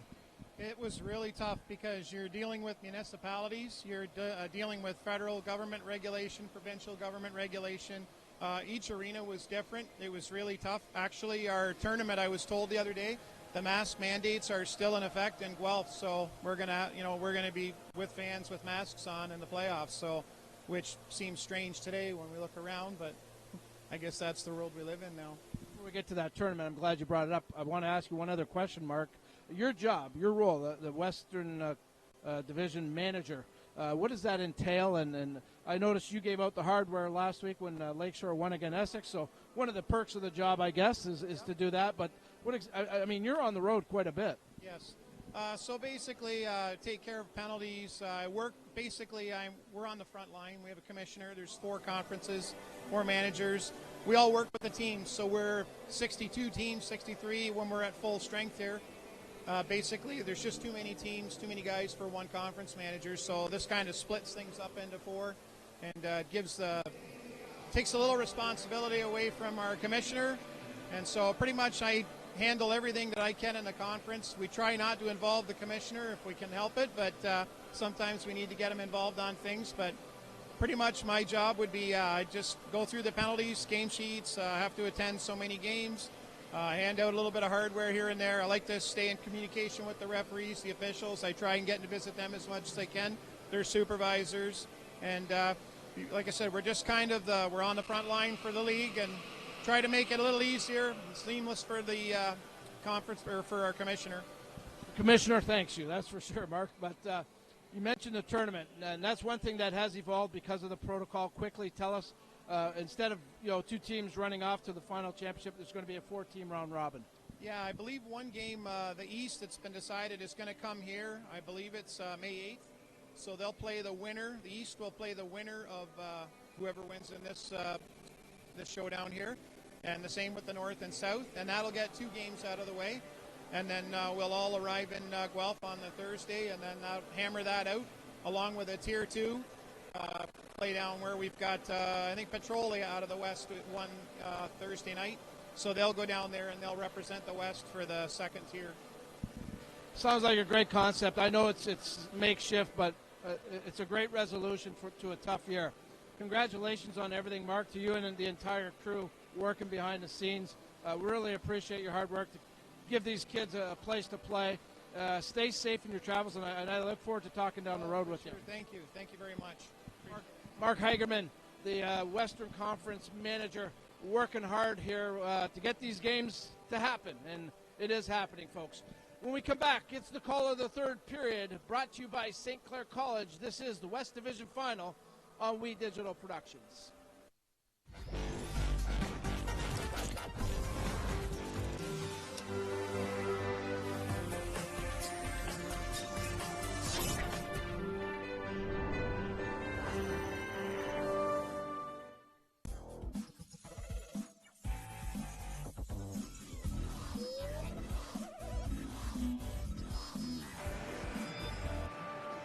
No. Welcome. Tube Center here in beautiful downtown Lakeshore. That's right. A lot of land out here, a lot of development out here. Really, Lakeshore is a great place to be, Mark. Second period action. 1-1 after 2 periods of play. And really, Josh Cyrene on a great outside shot, tying it up for Lakeshore. Assist going to Trevor LaRue and Weston. Why not? These guys seem to be on every scoring play. But look at the shots. That's right, Mark. Wow. Look at that shots in net.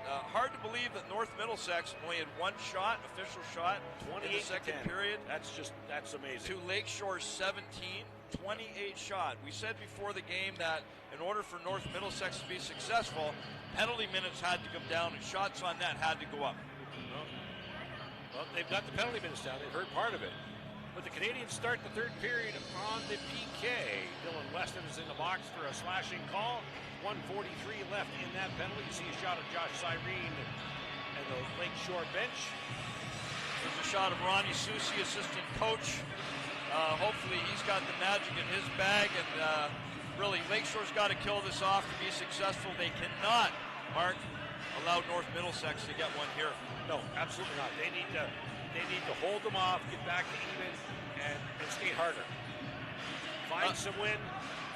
Yeah, sorry, Mark. I was going to say, it's tough for a goalie like Liberty, right? He had 1 shot in 20 minutes of play. And it's tough for a goaltender to stay focused and fresh and active and aggressive when you only see 1 shot on net. Well, we'll see what the 3rd period brings here at the Atlas Tube Center. Game 2 of the Western Conference Final between these Lakeshore Canadiens and the North Middlesex Stars. Chris Ferreira has the puck, and away we go.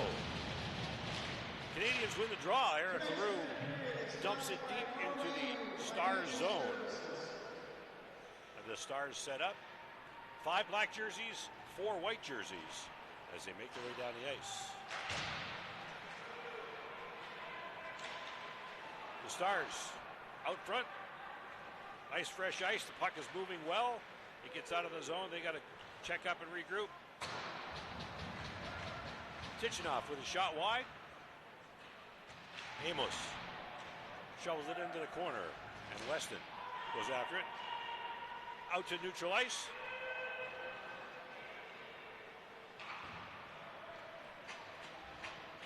Mark, North Middlesex has got to be more accurate with those passes when they come out of their own zone. That right to left or left to right pass has got to be accurate and on the stick. You got to progress up the ice with speed. A lot better coming in the zone that time. Amos with the puck.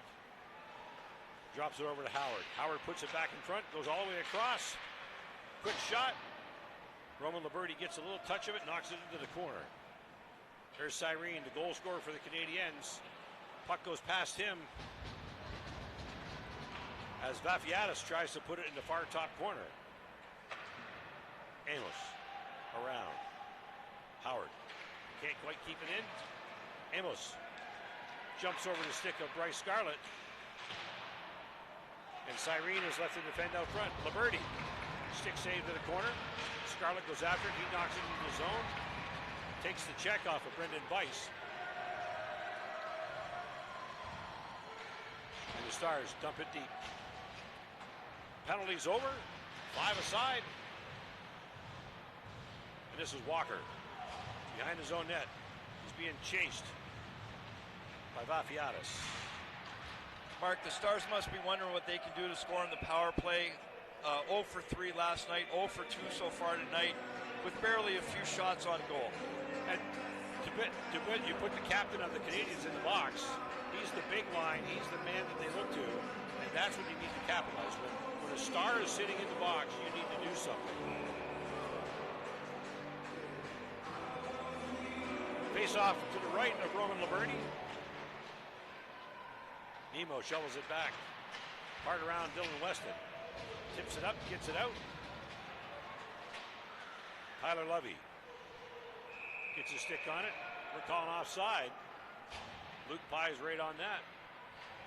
As the Canadiens ridden just a little too deep before the puck crossed the blue line. Kyle Walker's been a standout tonight for Lakeshore. He's been getting his nose dirty. He's been in there winning face-off draws all night. Actually, he's going to get a break for his effort. Here comes out goal scorer from Game 6 in Essex, Scarlett. Scarlett, yeah, he had a great goal in it. Albano knocks it across. Quick give and go. He gets it back. DeSantis tips it in, takes the check off the back of the shoulders, turns around and heads for the puck. DeSantis on the near boards. Basso shovels it up. McCarthy gets it back out of the zone. There's Basso one more time.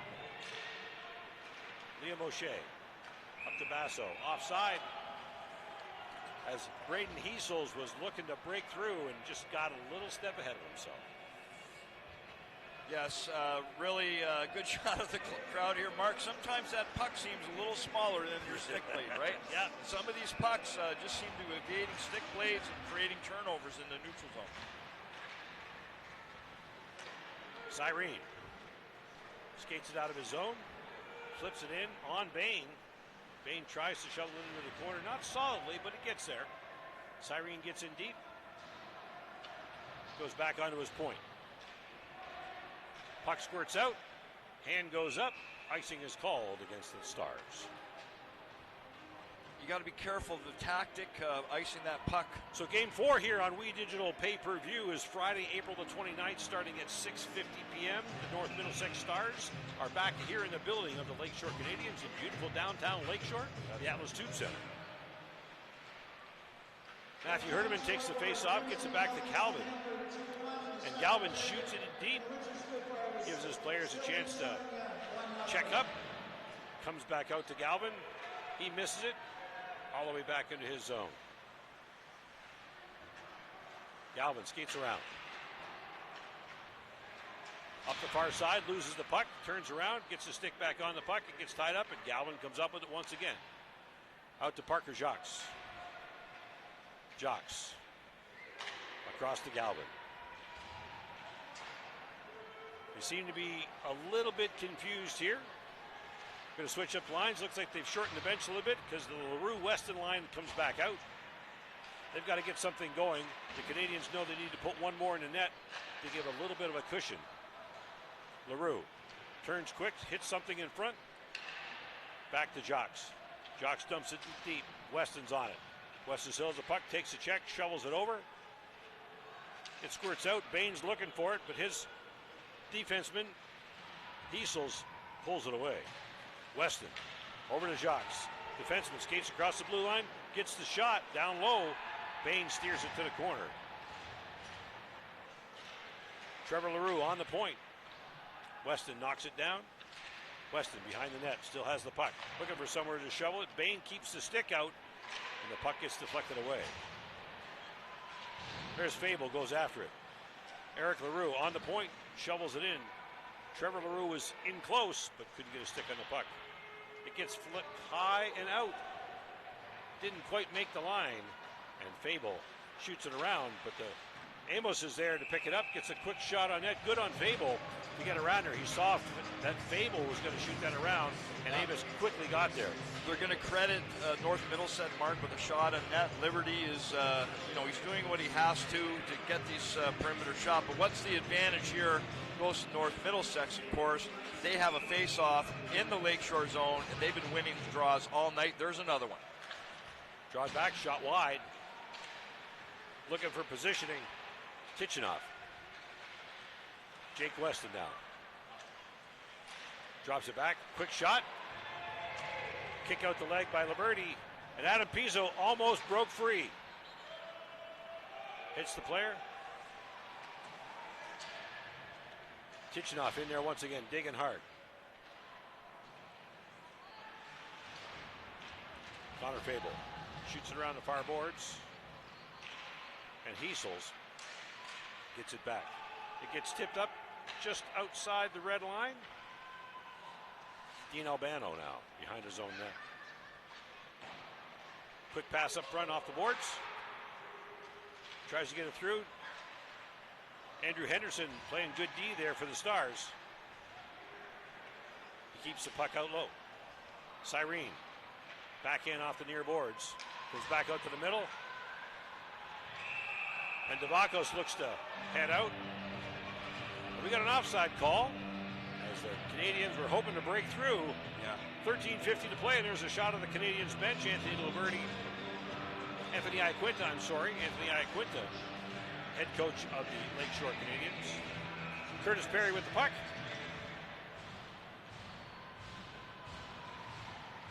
McCarthy quickly up to Scarlett.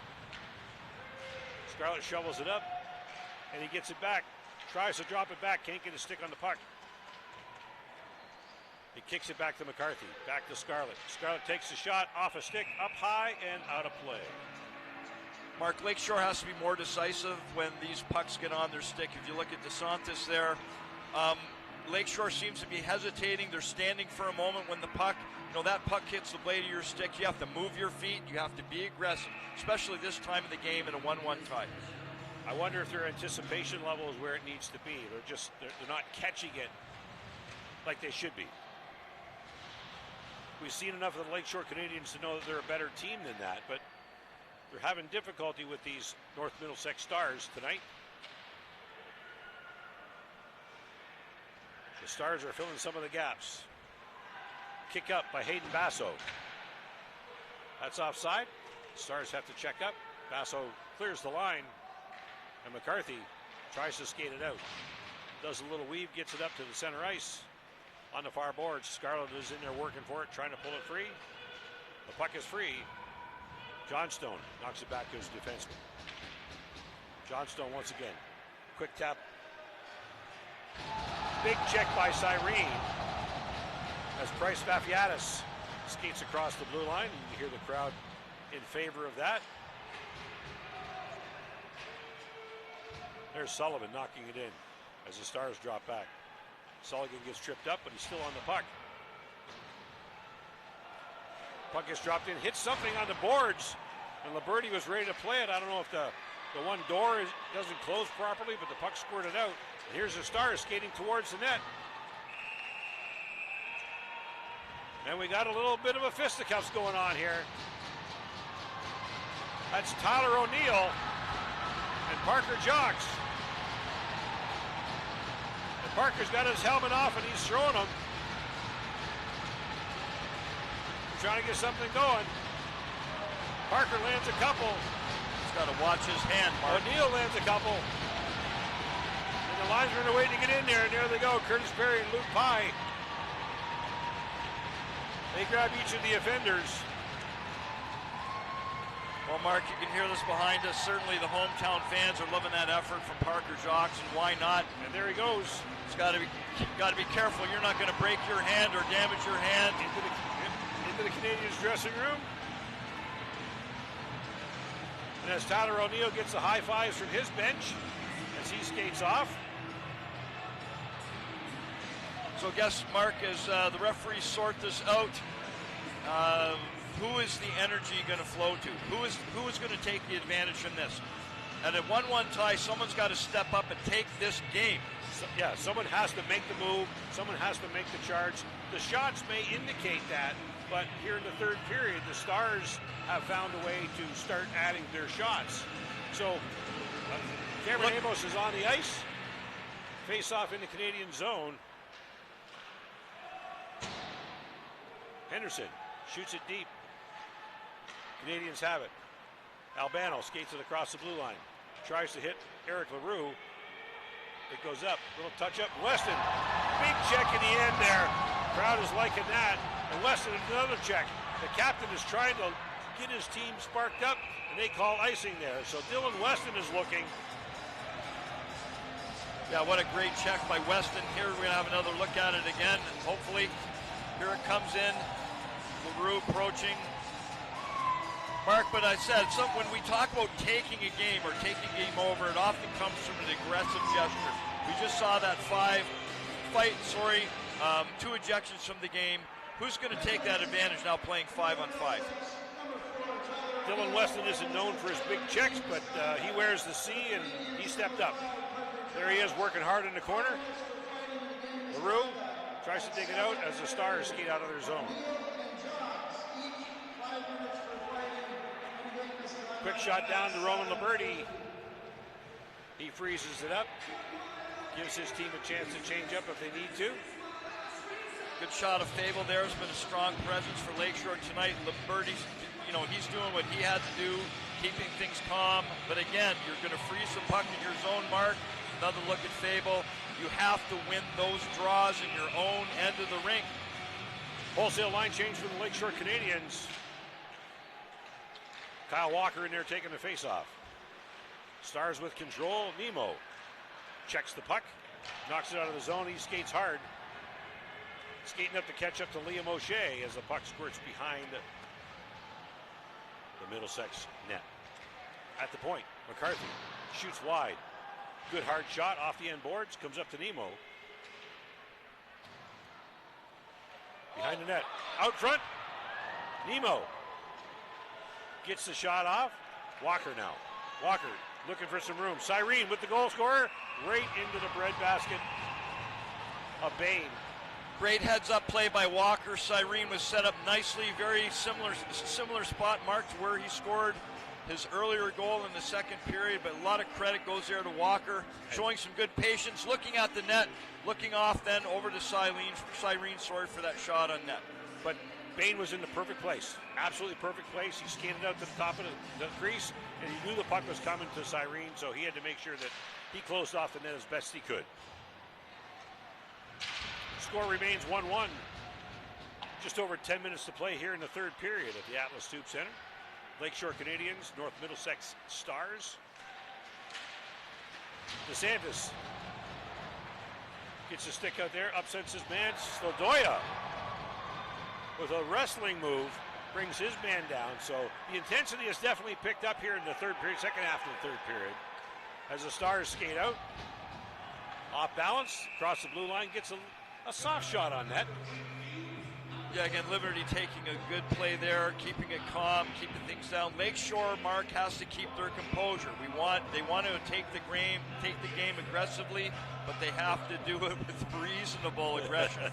They can't be flying around out there. It's starting to look like like the bumper cars at the carnival here. Yeah, and that's never a good thing because bad things happen when you start doing that. Okay. LaRue, Weston, and LaRue are back on the ice again. Eric LaRue across the blue line. Little soft pass into Lucas Bain. Mark, and even that little shot, or that simple shot, if you call it at Bain by LaRue, that's what Lakeshore has to do. That's what both teams have to do, in fact. Every puck needs to be put at the net once you get to the top of those face-off circles. Nothing is a bad shot at this point. Well, that's why the Lakeshore Canadiens are here right now with Trevor LaRue putting the shot at the net, off a skate, and in it goes against the Essex 73s, and now they move on. Albano now. Up to Trevor LaRue at the high slot. There you go. On net, just off the pads. Tries to get it to Eric LaRue to squeeze it through. Canadiens had some good puck movement there for a bit. Albano back in the zone, chops it out. Trevor LaRue on the far boards. Weston now skates it across. He's got Eric with him. Eric gets the shot, little shot there, but Bain had to reach for that one. Great shot by Eric LaRue. Bain was playing it for the near boards, near post, sorry. Big check on the far boards there. Trevor LaRue. This line's been on the ice a while. They're going to be looking for a change here. Cyrene, and off they go. Fable, Herneman, and Uman come out.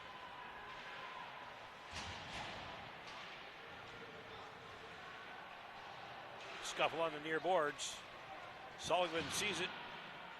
He skates around. He's got the puck. Tried to move it up to Uman. Couldn't quite get there. Amos shovels it in, pushes his player, skates to the bench. As the Stars are trying to get shape with the new line. Puck's around behind Lucas Bain. And the Canadiens check it up. Across the line come the Stars. Braden Heasels. Heasels is digging hard against Albano. Albano gets it across. It goes up. Off the wall. Out of play. 7:53 to go. 1-1. 7:53. Mark, what I think we're at that time of the game right now is we look some great Lakeshore fans. So pleased with their hockey team this year, for sure. Supporting this group. Want to see them get to that Final Four. We need someone's third or fourth line here, Mark, to step up. Absolutely. The top guns are getting a bit tired. We can see it in them. Who's going to make that difference? Mark, and as we see that offside there at the Stars blue line, someone make the difference. For example, this player, Trevor Lovey, is he going to make a difference? The top lines, the Westons, the LaRues, the Amoses, they're getting tired. Someone's got to step up, third line, fourth line, and make a difference in this hockey game.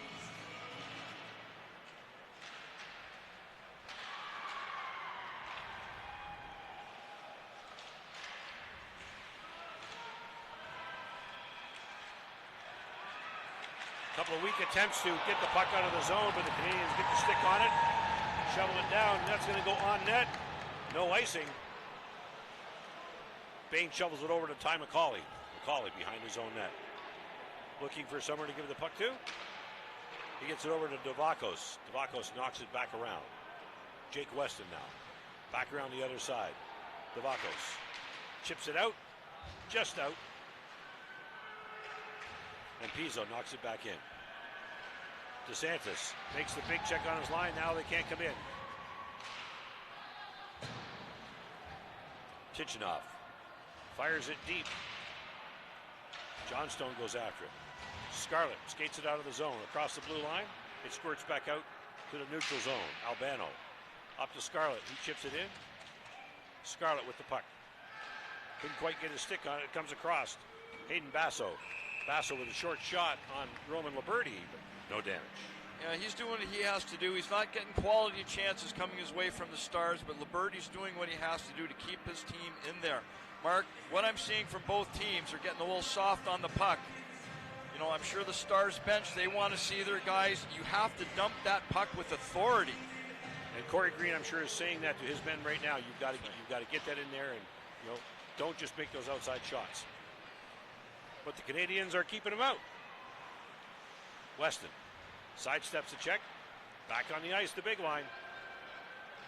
Weston. Shot behind the net. Weston and LaRue go after it. Liam O'Shea is in there for the Stars. Amos comes out from his skates. Amos makes the block over to Cyrene. Cyrene gets the shot on net. Liam O'Shea's in front. He makes the block and he gets it out. Cyrene dumps it back in off the chest of Amos, and Amos still has the puck. It comes up. The Stars in the zone.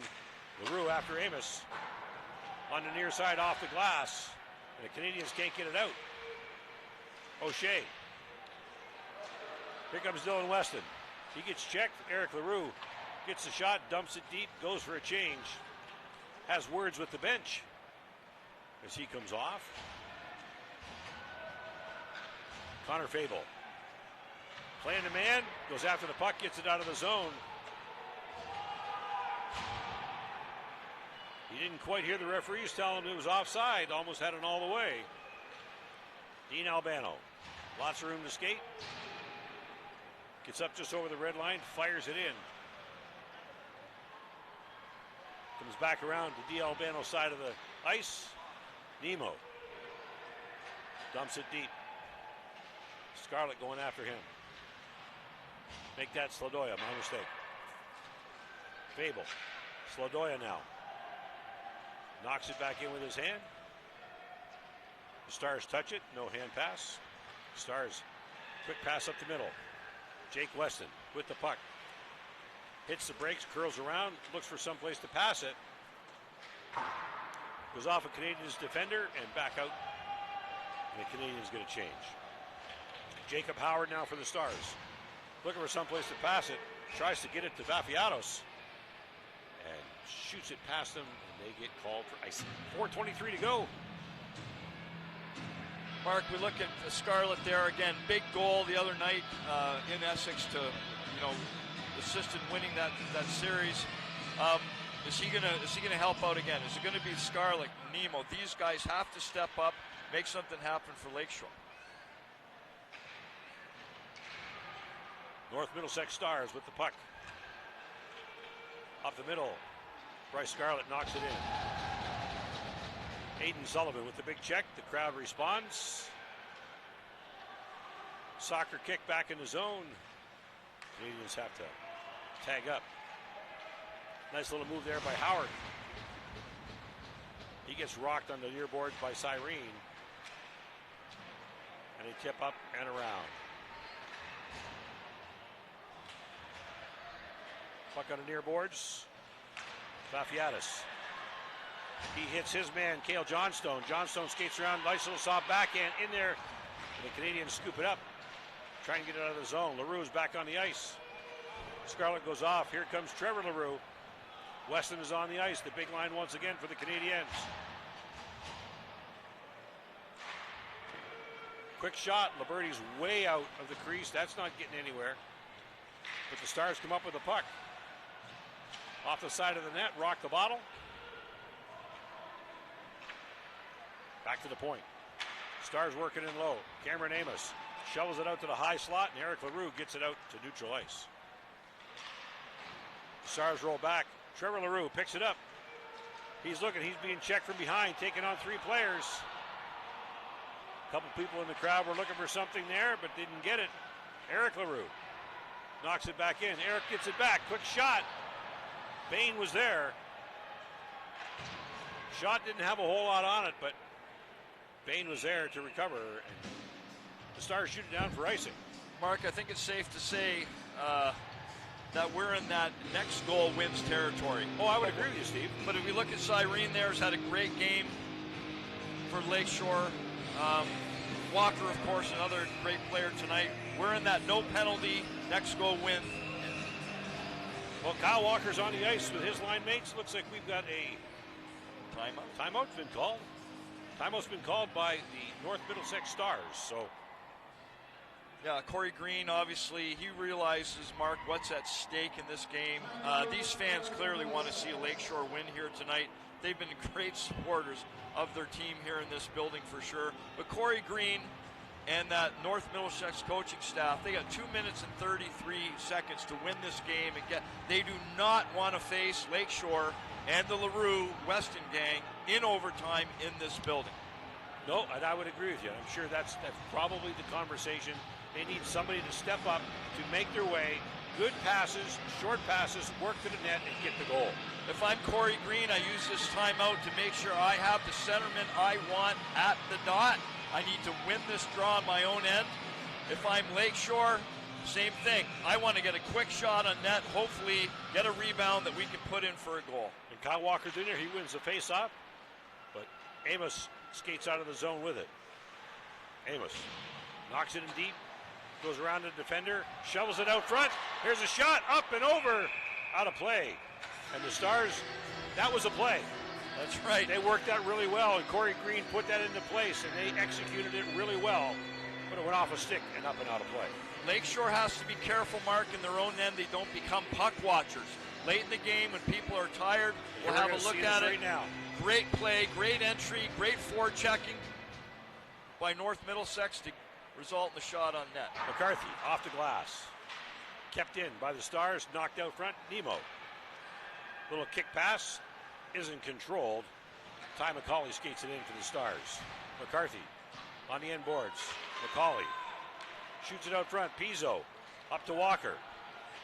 Number 43 for the Canadiens. In the skates, he pulls it out. Still has the puck.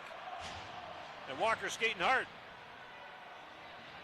Working hard in the corner, being shoved in there, but he's controlling the puck. He gets some help from his teammates. And Kyle Vermaas says, I lost sight of the puck. We're going to have a face-off here to the right. And it looks like, Mark, you see he's getting some help from some fans pounding on that glass. 23 Adam Pizzo has been another standout for Lakeshore. I know these people are very happy with him and what he's done tonight for the home team. Again, right now, a critical face-off for Scarlett and the dot for Lakeshore. Well, you said it a little while ago, who in the third or the fourth line is going to do it? Here's the third line for the Canadiens as Sladoja shovels it towards the net. Canadiens once again trying to hold it in. Nice little move there, but the defenseman, Connor Fable, played it perfectly. Let the puck go by, play the man. He knows he has a partner, and the puck goes all the way to the end boards. Liberty's played solid today for the home team for sure, and he has done his part. Critical, Mark, that Lakeshore do not become puck watchers in their own end. Devakos out there now, Kitchenoff out there. They've been winning draws in the Lakeshore end all night. Trevor LaRue wins that one.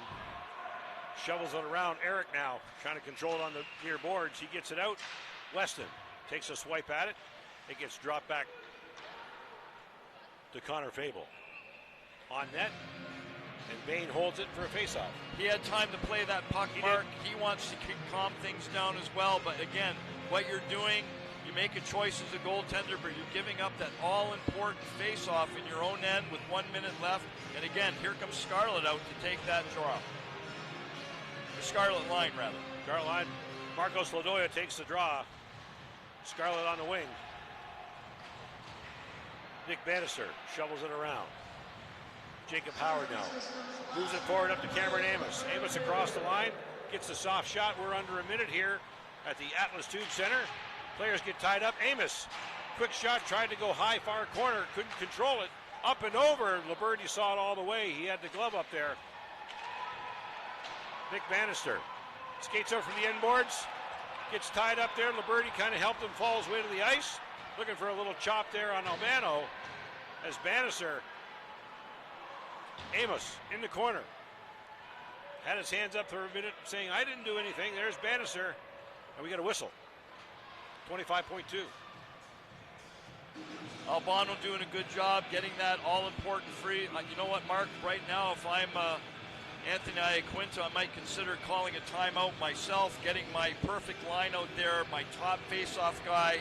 I need to win this draw on my own end with an aggressive exit. So Trevor LaRue is in to take the face-off. It gets tied up. Won by the Stars. Shot towards the net, and Liberty didn't see that thing coming. If that would have been a little bit more to the left, that would have been in the net. LaRue across the line. Gets it up to Weston, a little bit out of reach. Clock ticking down. LaRue ties up his man, Cameron Amos, making sure Eric LaRue. There's McCarthy knocking it in. Last play.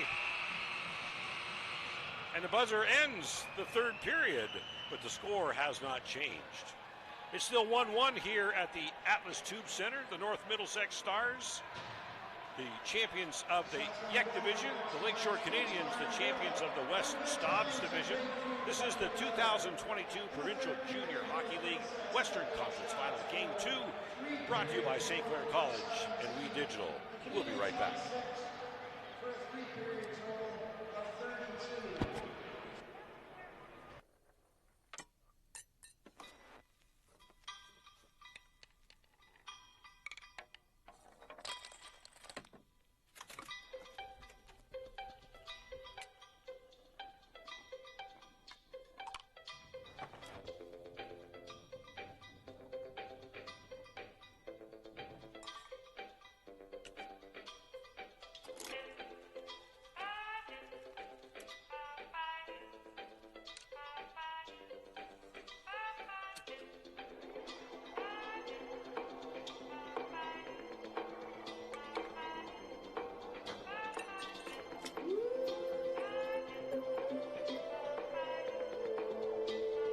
RRSPs are a great start, but when you have a comprehensive plan that covers... Welcome back to the Atlas Tube Center. West Division Final brought to you by St. Clair College, the Lakeshore Canadiens, and the North Middlesex Stars tied at 1-1 after 60 minutes of play. We're going to an extra session. The general manager of the Lakeshore Canadiens, Mark Segan, joins us. Nail-biting time here, Mark. You know, even after the game last night where your team was very dominant, you told me that this is going to be a good series, and we're getting a hell of a hockey game here tonight. Yeah, it's pretty much what we expected. They're a big physical team that can skate, and we knew they'd come up strong tonight after what happened last night. So, you know, no surprises. They got a great goaltender over there that's playing very well. We're going to have to get a little more traffic in front of them to finish this thing off. But, yeah, it's going to be like this for the next couple weeks, I think. Talk to me about your team right now and their performance up to this point. You've got last night's game, 3 periods here tonight. What do you think of their play so far? Well, we're satisfied. It's strong. You know, the guys are competing, and they're making very few mistakes, which is key right now. The team that makes more mistakes usually loses. So, you know, we're fine. We're in a good spot. We'll just keep going and see what happens here. Told me about the rink in Park Hill, a much smaller rink than here. Obviously, adjustments for both teams are going to have to be made. I mean, obviously, we know that North Middlesex likes that physical game, but this big rink could play as an advantage for you. It should. With our speed, home ice is going to mean something in this series for sure. They've got an old-fashioned, smaller rink that they're built to play in. They're big and strong, and they're built for that, and we're a little bit more speed in this rink. So, yeah, those rinks could play a factor as we go here, but at the end of the day, it's who's going to make the least amount of mistakes. Does it change, Mark, at all when you get outside of the league, you get into the provincial end of things? You're seeing different teams, obviously. Does anything change? No, not really. We're going to keep doing what we always do. You get an example of what they have in their place. So, no, we do what we always do. We concentrate on what we do well. We'll keep working on what we do well, and we think over time if we do that, our chances of success are good. You went with Liberty in net tonight. I think it was important for you and the coaching staff to get him some action. I think he's been pretty solid tonight. He's been great, and we thought he would be. You know, he had a little bit of injuries last series and had to rest it. You know, we got 3 games here in less than 72 hours, so that's a lot to ask for a goaltender. And both of our goaltenders have been great this year, so it was an easy decision. And you bring me to another point there, Mark. Heslip was outstanding last series, played game 1 last night. Nice to have that where the coach can go to either goaltender. Yeah, it's key. And I'm a little biased when it comes to that position, but we've got 2 real strong goaltenders, and we always do. So we're comfortable with each of them. We'll get Trevor in there again tomorrow, and then we'll go from there. Tell me what Coach Ike Wynn is telling the guys right now. Just stay calm and stick to the plan. There's no panic. We've been in this situation many a time, so we're just going to stay the course and keep going. Hopefully something to put a lot of shots on that net. All right, appreciate you doing this with us, Mark. Good luck the rest of the way. Okay, my pleasure. Mark Seguin, the general manager of the Lakeshore Canadiens. A quick timeout. When we come back, we'll check in with Steve Pronger. We're heading to overtime of this West Division Final, Game 2, brought to you by St. Clair College. You're watching all the action on We Digital Productions.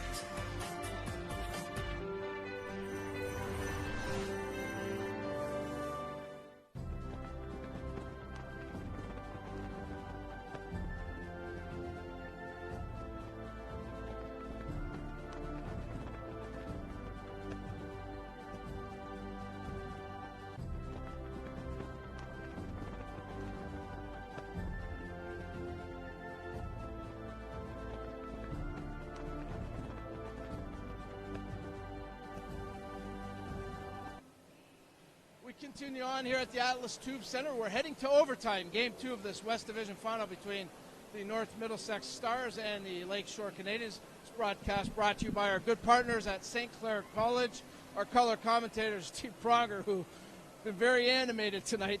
Pretty fun hockey game, Steve. Dom, it's been a great hockey game, and it is so exciting. These fans here have been really treated to a good hockey game here, and what else could they expect but overtime? The keys for overtime, really, North Middlesex, they just have to keep grinding and doing what they've been doing. They haven't put up a lot of shots, but what they've done has counted, and Bain's got to stand in there for them. Lakeshore, on the other hand, they're at home here. They need to get some of that LaRue Weston magic. It worked for them to win the finals in Essex, and they need to dig some of that up tonight. We've really seen it tonight, Steve, a tale of really two different hockey teams. One maybe a little more skill, maybe a little more speed. The other one, the old school, grind it out, chew it out type of hockey. And we even had an old school fight here tonight. Kind of tells you where this is going. Sometimes, Don, playoff hockey in overtime, I'll say this, fortune, it favors the brave. And what I mean, those teams that grind it and are aggressive and bumpy and chippy and do simple things, they can win hockey games in overtime. Lakeshore I'm talking about North Middlesex, of course. Lakeshore does not want to get too fancy. They may want to take a couple pages out of the North Middlesex playbook and grind it hard, get in there with an aggressive forecheck, and just bring pucks and people to the net. Tell me, what's key for, I mean, you really don't change anything. I mean, both teams have their game plans, but coming out into an overtime session, Steve, what's going to be key here for, let's go with the visitors first, North Middlesex. North Middlesex, Dom, has to take advantage of Lakeshore mistakes. Lakeshore, at times they've looked sluggish. Their feet look like they're in sand, and they've coughed that puck up. They've made turnovers in the neutral zone, and really, North Middlesex has got to take advantage of anything that Lakeshore gives them.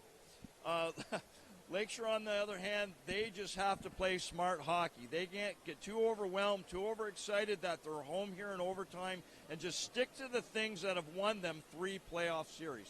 All right. Well, you and Mark are doing a great job tonight. Enjoy this overtime session. I'm not going to ask you for predictions. It's just too hard. But have fun with it, and we appreciate your work. Steve Pronger, our color commentator, helping us out here tonight.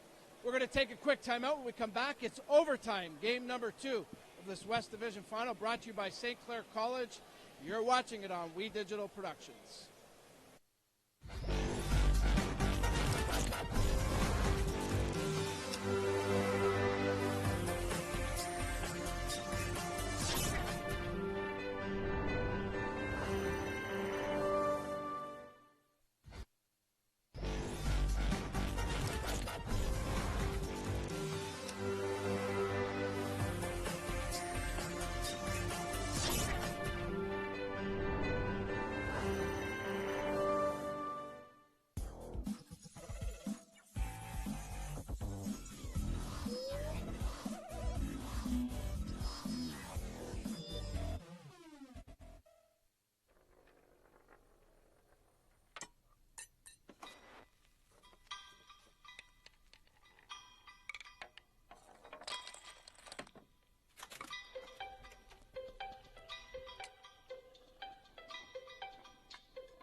RSPs are a great start, but when you have a comprehensive plan that covers all of your life, you get a more sound, fulfilling retirement.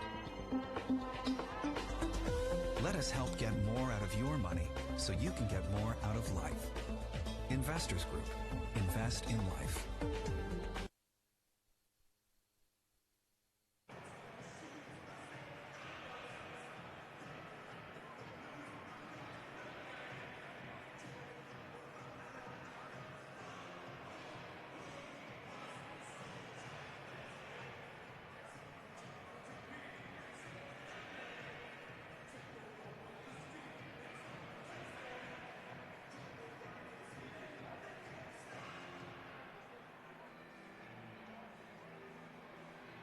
What can milk do? Well, it can turn you into a morning person. It can help fuel some pretty tough stuff. And it can definitely make cartoons funnier. No, it can't. Oh, well, it can have a little edge. But come on, even kiddies love it. It'll keep up with you at any age. It makes engines whir and creme brulee creamy. It's one of the easiest labels you'll ever read. And anything that makes this happen is pretty special. In fact, what can't milk do? Well, there you see the Lakeshore Canadiens logo coming out of the dressing room. We're at the Atlas Tube Center. Mark Knight along with Steve Pronger for We Digital. Brought to you by the Lakeshore, by the St. Clair College, my mistake. North Middlesex with 1, the Lakeshore Canadiens with 1. No score in the third period. Mark, we haven't seen much in this score summary tonight after entry period, but look at the shots on net again. That's the change. That's changed. Lakeshore 35 shots, 18 overall for North Middlesex, but really we see an equality, if you will, of the shots in the third period. Very unbalanced in the second period. Obviously, North Middlesex showed up in the third period. Absolutely, enough to at least stymie the Canadiens. So here we have a long change in overtime once again. The two top lines are out there for both teams. And away we go. Overtime here at the Atlas Tube Center. The North Middlesex Stars want this. The Lakeshore Canadiens want this for two different reasons. One wants to tie it up. One wants to go ahead 2-0. Little tip up there by Weston. Tried to squeak it in between the posts and the goalie, but he hit the net in doing so. As he worked it out, Weston still working in the corner. Crowd liking that check. Weston knocks it back to Fable. Fable, quick shot just over the net. Off a stick, LaRue. Out to Weston. Trevor behind the net. Trevor LaRue back to Weston. Weston's doing the little shovel. Tried to do the Michigan goal, I think, but ended up on his butt in the crease. And whistle. Amos right there, a big number 44 for Stars, took a little liberty there with Weston. A little bit of a cross-check. Referee didn't see it, obviously. Mark, you know what? You see the shine in the ice. You can see it right there as the players that come to the bench. I don't like to see that in overtime. When that ice is shining, it means it's wet. And really, you're setting yourself up for a bad bounce or a sticky puck. Yep. Off the glass. McCarthy keeps it in. Luke Pye was right on it. Gave the onside move. Nemo working towards the net. He's knocked off the puck. Gets into the corner. Tries to shovel it back. The puck doesn't go anywhere. Devakos. Across to Weston. Weston for the Stars. Into the glove of Liberty, and he didn't handle that all that cleanly. I think it surprised him a bit. Devakos quickly out front. The Stars putting on a little bit of pressure here right now. Mark, and that's what I meant about that sticky puck right in front of Liberty. Got a quick shot towards the net. Adam Pizzo. Up and out. Josh Cyrene is going back for it. Cyrene. Quick up. Walker knocks it into the zone. Slodoya working hard in the corner. Trying to make sure that puck stays in the Stars zone. Dean Albano. Little sidestep, quick shot. A little over the net, but Bain says, no, we're going to stop this right now. A little bit of chitter chatter there. Albano, he's played a tough, hard game for Lakeshore all night. What we saw there, Mark, was a release when we released the puck from the far side all the way around to the defenseman on this side. Release, you get the flow of traffic come this way for a good shot on net from Lakeshore. The Stars win the face-off. A little bit of a kick up there. Zafiatis knocks it out front. And the Canadiens off the blue line. And away it goes. All the way back into the Stars zone. DeSantis plays his man. Slodoya keeps it in. Kicks it up to DeSantis. Slodoya gets it. Slodoya scoots in. I think he thought he had it.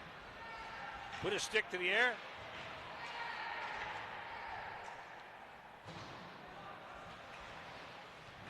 Couldn't believe it didn't go in. Scarlett now. Digging hard. There's LaRue. Quick shot. Right into the glove of Bain in the perfect spot. LeBain's got a hot glove. Back-to-back great chances from Lakeshore early here in overtime, Mark. Slodoya, I don't know. He thought he had it. I sort of got the impression he did. If we could see there it is. Coming out. Hopefully it goes long enough we can see this. There he is. Oh, that's LaRue. That's LaRue the shot. chance. Yeah. Yep. But Slodoya made the shot. There's LaRue again in the high slot. Taking the swing at it. The big line's out there. LaRue, Weston, and LaRue. Weston with the puck. Getting the shot. Like you said, Steve, everything goes to the net now. It's overtime. It doesn't matter what it is. It goes to net. Quick tip out. Weston gets a stick on it. Puck is out. Referee sees it. LaRue's behind the net. Looking to make some room. Off a skate. Back out front. And Amos skates it out of the zone for the Stars. Into the far corner. They knock it out. LaRue off the boards. This is McCarthy. Gets it up to Trevor LaRue. Weston's on the far side. Trevor gets his own rebound. Weston's right there. Looking to go. A little bit of pushing and shoving, and everybody's into the pile. Lucas Bain just separates himself from all the fisticuffs, and big smile on the face there of Captain Weston. You know, he was in there getting his nose dirty. Some Stars took exception to him being in that blue ice and being that close to Bain. But you know what? He's willing to take that punishment there. He's skating away from that fray right there. And we see no hands up. No hands up. So sometimes we have another look at it here where everybody goes out, and there's Amos right there. There's Weston. Weston gets a shot. Boom. Boom. And Amos gets him. So there, LaRue jumps on top of Amos. But Kyle Vermaas is sitting there watching. He's screaming orders and making sure. Lots of whistles. No arms up. Sometimes, Mark, and here's another replay. Nope, no replay there. Pye about to drop the puck. The one that has to show the most restraint in overtime, sometimes it's the referee. Oh. I'm seeing a tomahawk chalk there, Mark. When I look at the Stars and the Canadiens, I'm not sure who that fits, but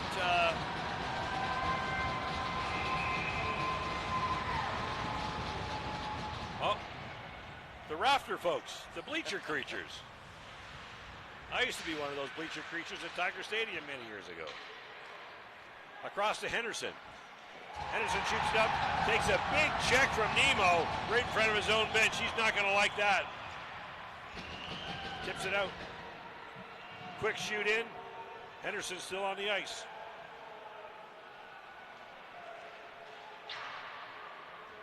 Quick tip up. Stars block it. Getting tied up in their own player. And another blast by Walker. Big play.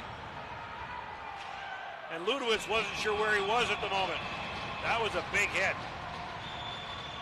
Walker came up, open ice hit, and Ludowitz kind of lost where he was for a second. Perhaps the biggest open ice hit we saw. Another look at it. Right there, Lakeshore easily clearing the puck out of the zone. Here it comes now. Going to step up there. Boom. You know what, Mark, if I didn't know better, that could have perhaps been an interference penalty. That player's got to have possession of that puck. Well, we'll see what the result is. As sticks are swinging and the bodies are flying. This is real overtime here at the Atlas Tube Center. But up until now, Chris Ferreira and Kyle Vermaas are letting them play.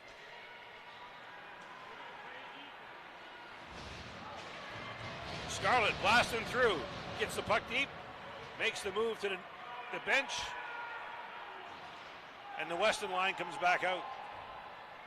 Cyrene with the puck behind his own net.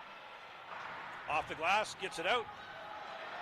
And Weston skates down with the puck.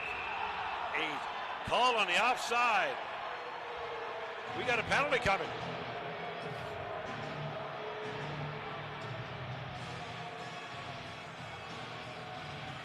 Mark, I don't think so. Nope.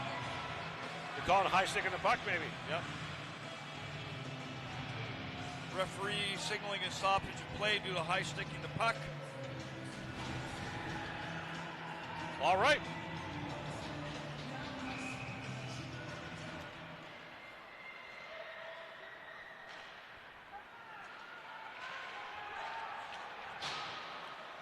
Puck dumped into the corner. Dylan Weston after it. He's pushed off the puck, kicks it ahead to his own stick. Skates around, backhand out in front of the net, looking for his partner, Eric LaRue. But he was tied up. Cyrene reaching for it, gets above his head. Little quick move by the Stars, drop pass. Up and over Liberty, he couldn't quite handle it. Eric Lave had a chance to win it. But the puck was just out of reach. Back come the Canadiens, Weston. Quick shot on the net. Bain was there to stop it. And the Stars break out. Dean Albano in his own zone. Up to McCarthy. McCarthy shoots it in. Goes for a change. Walker Nemo line comes back out. Adam Pizzo. Ethan Galvin. Pizzo with the shot. Blocked. Off a leg towards the net. There's Walker. Got his stick tied up on a dasher. Coming around, Nemo, Galvin gets on his horse, backs up. You can see that one getting past him. Keeps the play in front of him. Weston now for the Stars. Little back pass. But Tobacco's got it a little too deep. Couldn't quite handle it.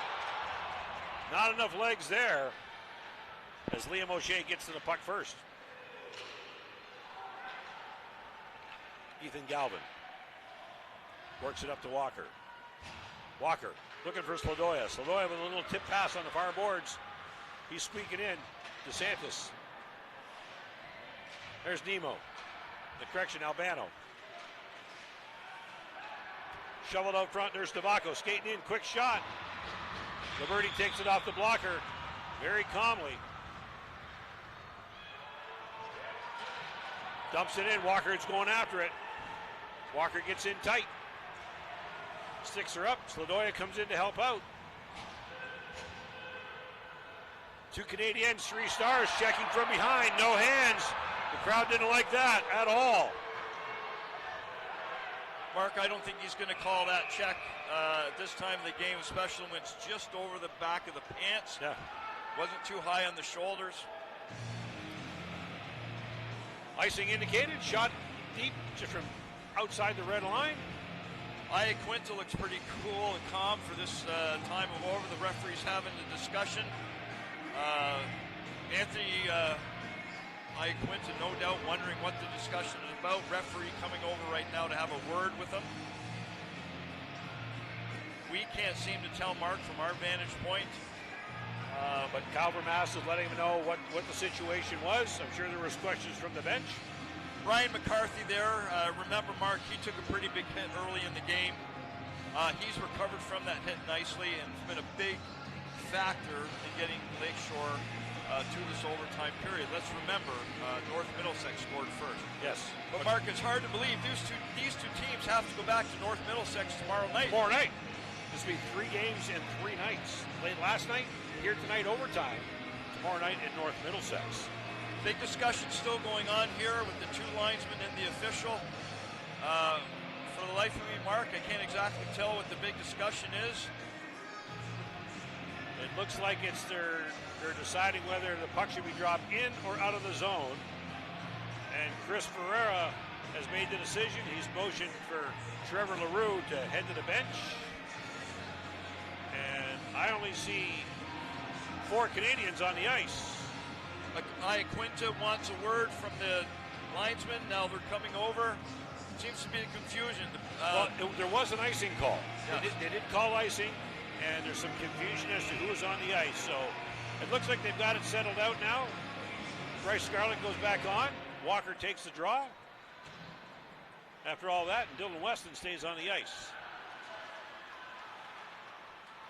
The Lakeshore captain. He's looking to make a change. And there's an icing call.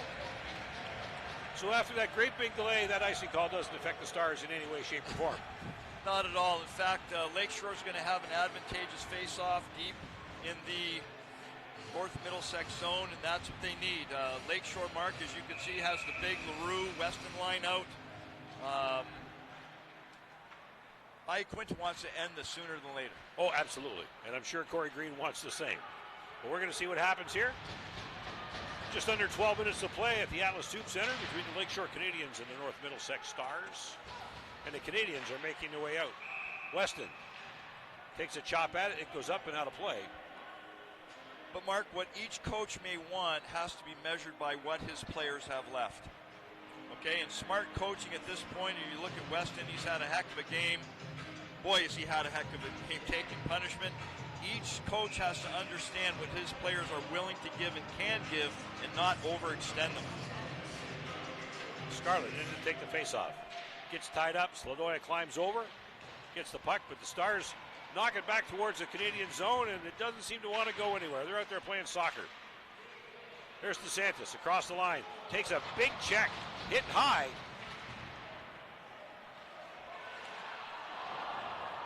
And Scarlett wraps around. Couldn't quite control the puck to get a lot on it. Another big check there by DeSantis.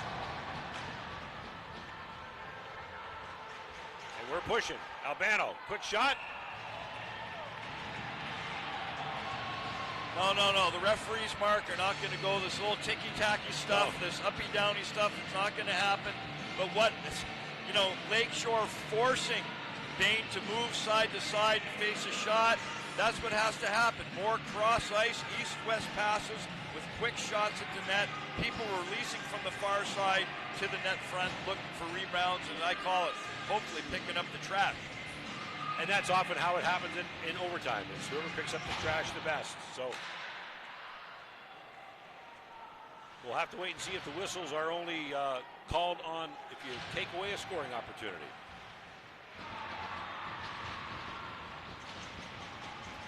But the intensity sure has picked up here in overtime. Fable. Tip in front. Bain was there. That's right. Great save by Bain. But Mark, that's exactly what I was saying. The puck's got to be moved out to the point. Quick shots, quick decisions from the Lakeshore defense with people going to net. Got to get those sticks on pucks. Nemo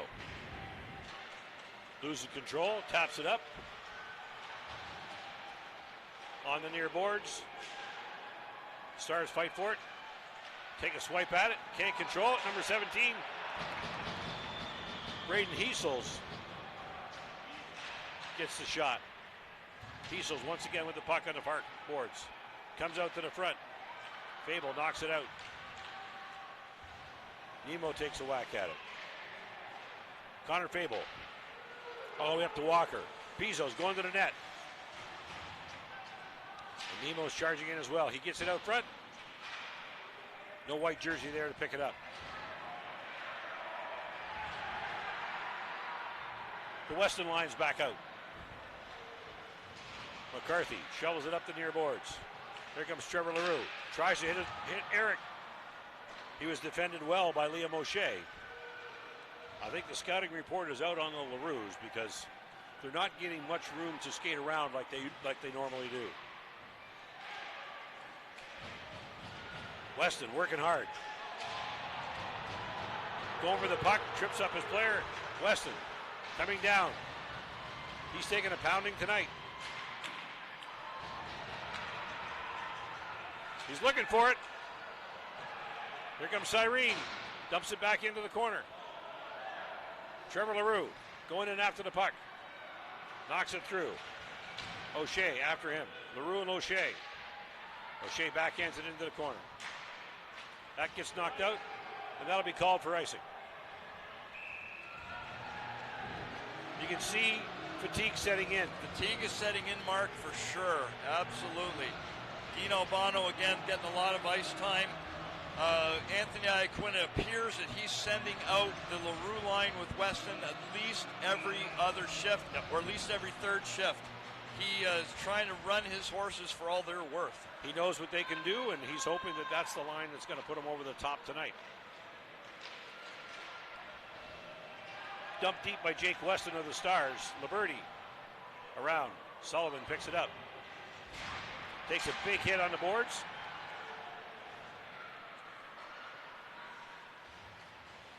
Tyler Lovey shovels it over to Jacob Howard. Howard gets it out of the zone, but the Canadiens knock it back to the blue line. One more time. Up and over, and the Stars are forced to retreat. Tyler Lovey back in out of the zone. Ethan Galvin now. Dean Albano up into neutral ice. Christian Newman can't control it. It gets knocked deep.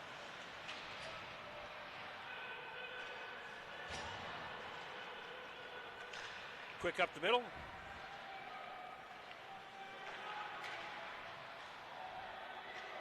Galvin now. Over to Dean Albano. The crowd is cheering Lakeshore.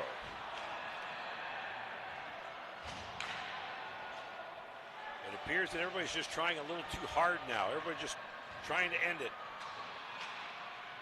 Another one off the side, rocking the bottle, but nothing inside. Canadiens knock it out of the zone. Scarlett now. In front of his own bench. Slodoya. Off of Scarlett's shoulder, stays in. Quick picked up. They're calling it offside, just offside. Good call by the official there. That was offside, Mark, for sure. Boy, you're right. Fatigue is setting in, Mark. It's obvious as we look at Albano again there. 40 shots on net by Lakeshore, 21 according to the big clock. Half as many for North Middlesex. Walker skates in, loses the puck. The Canadiens dump it deep.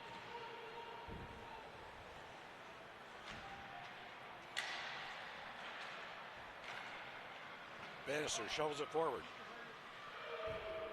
And the Stars dump it deep. There's McCarthy, takes a big hit.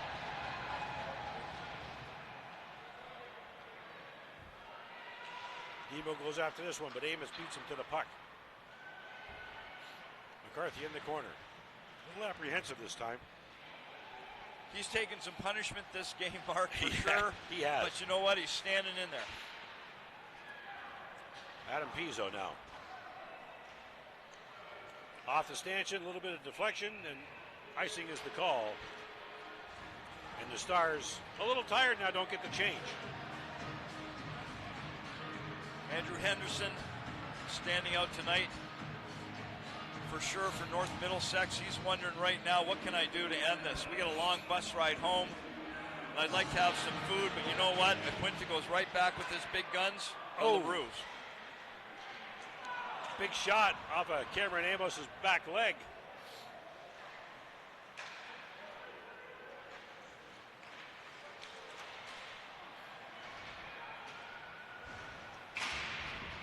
Speaking of Cameron Amos, now he comes down the ice with the puck.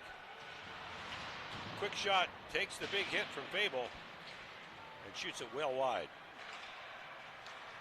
Henderson. Across to Weston. Trevor LaRue, quick shot, wide of the net. That's not a man you want to cough the puck up to. No, and I'm afraid, Mark, as overtime goes on, that's the type of play that's going to win this hockey game. That bumble, that fumble, that kick, that hop, that bounce. A mental mistake. Oh, big shot, and I saw some room in there. Devakos. Up there. He's got Tichinoff with him. Tichinoff back out. DeSantis now on the far boards. He's got Slodoya with him. Slodoya's going to the net, calling for the puck. DeSantis tries to lift it up into the top shelf. Slodoya behind the net. Scarlett goes after him. Scarlett comes out with the puck. Back to the point. Galvin's calling for it. Galvin's looking, shoot through a crowd, right into the chest protector of Lucas Bain. Galvin right there. Mark, pucks have to leave the Lakeshore sticks sooner, right? Their legs are getting tired. The ice is starting to get a bit rough. Pucks need to leave sticks more quickly. 4:54 to play here in overtime. So the Lakeshore Canadiens have doubled up the shots on the North Middlesex Stars, but the score is 1-1. Dump deep. Sullivan working hard. Back out to McCarthy. McCarthy, little wrister in. Little back in it. Off the side of the net. Back to McCarthy once again. Tries to dump it in. Can't catch up to it. There we get a tripping call. Mark.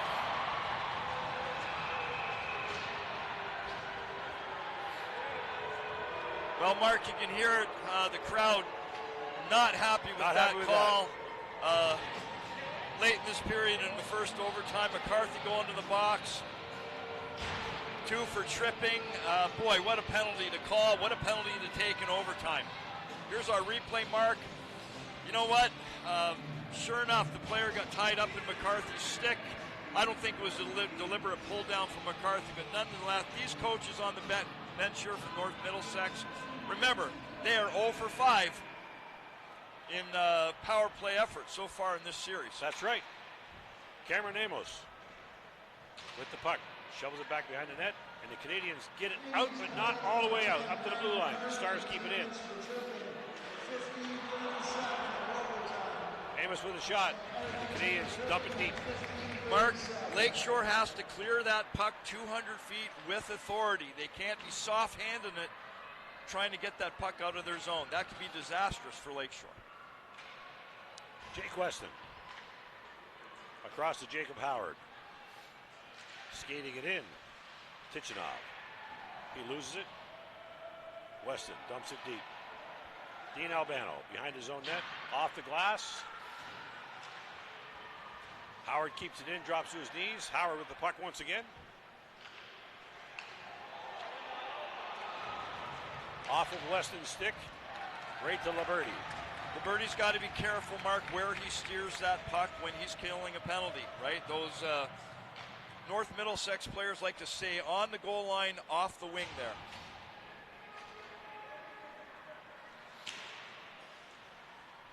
Slodoya taking a whack. Bannister in the zone with the puck. Skates to the corner. Gets it up to Ludowitz. And Josh Cyrene, with all he's got, makes sure it gets all the way down. Slodoya in for the forecheck.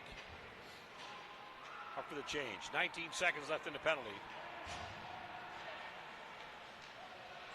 Nemo. Good intercept. Big check right in front of the bench. Nemo blasters Tyler Lovey, and the crowd liked it. We're all even, 2:22 to play here in the first overtime. Dare I say that word? Josh Cyrene with the puck. Good pass. Tried to hit Nemo with it, and now we got icing. North Middlesex, Mark, unfortunately, to the chagrin of their coaching staff, they continue that 0-4 thing on the power play. Not very good for them. Now they have to have a face-off in their own nest after icing the puck on a power play. Hopefully this doesn't cost them.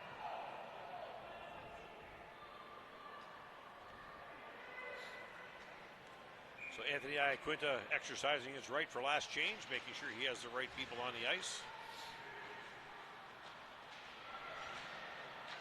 Fable with the puck. Soft shot. Hits a skate out front. Ethan Tichenov skates away with the puck. Knocked back in. Stars. Controlling the puck.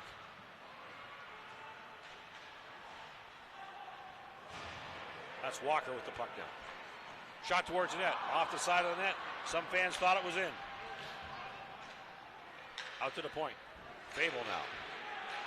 Shot again. Interesting stop there by Bain. He just swatted it down instead of trying to catch it. It worked. Albano takes a swing at it. Walker gets it deep. He's heading to the bench. Weston's out there. Eric LaRue's out there. Now Trevor LaRue's out there.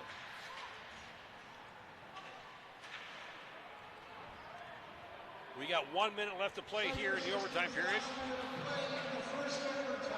And the Canadiens have the big line on, off the net. And a face-off in the Stars zone. Mark, one thing to keep in mind, we got 30 seconds left, or 52 seconds rather, in this first overtime period. In the mindset of a referee, okay, North Middlesex has got to be very careful because these referees owe Lakeshore.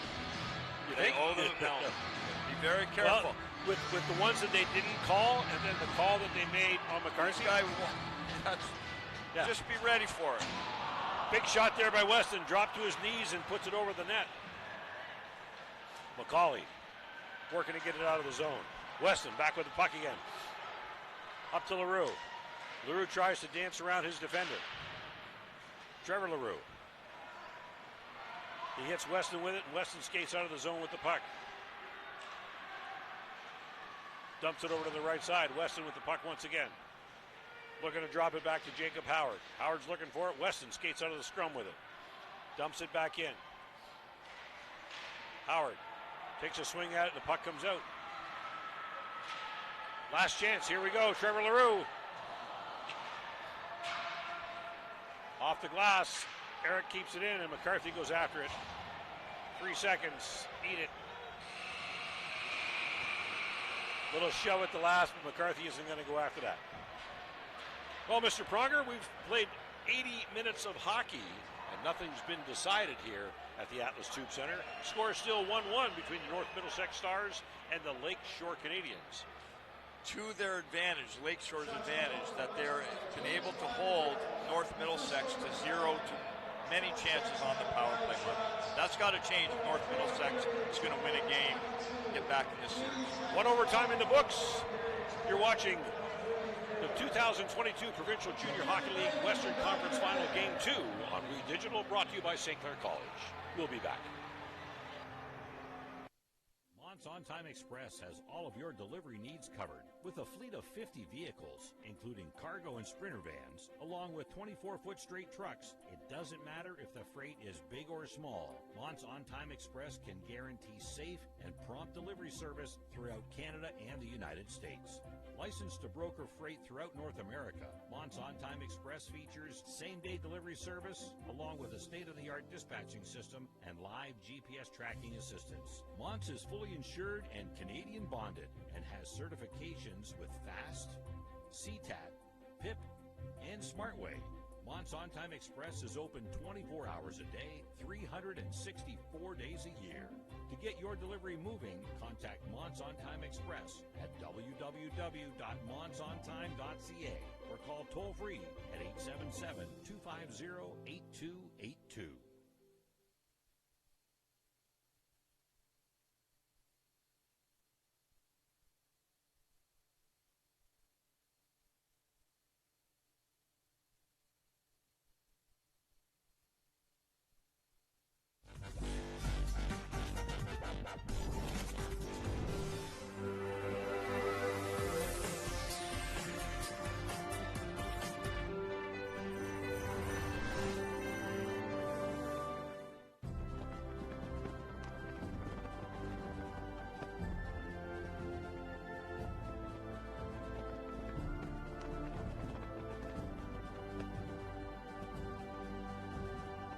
What can milk do? Well, it can turn you into a morning person. It can help fuel some pretty tough stuff. And it can definitely make cartoons funnier. No, it can't. Oh, well, it can have a little edge. But come on, even kiddies love it. It'll keep up with you at any age. It makes engines whir and creme brulee creamy. It's one of the easiest labels you'll ever read. And anything that makes this happen is pretty special. In fact, what can't milk do?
I still get the paper. Do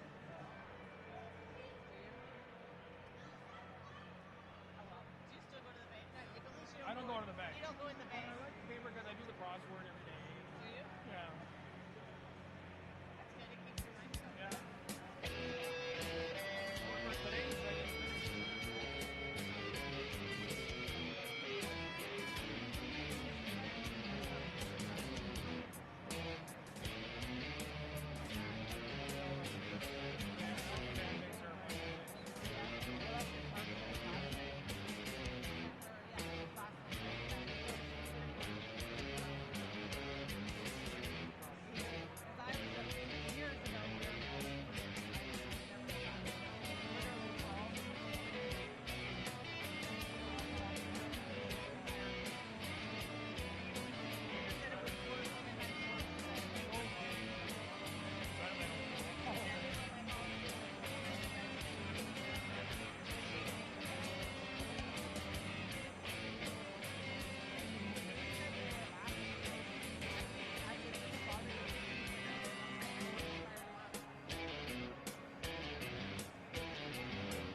Welcome back, hockey fans. We're here at the Atlas Tube Center in downtown Lakeshore, Ontario.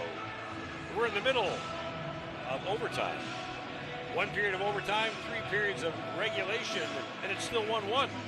Yeah, Mark, 44 shots taken for the Lakeshore Canadiens and 22 taken for the North Middlesex Stars has proven it's really nothing at this point. I can tell you, Mark, North Middlesex and their coaching staff, they want this to end as soon as they can. And they are willing to put in the work and grind it out for that second goal. Lakeshore, of course, we see they're starting again with the LaRue gang. Of course, the LaRue brothers with Weston.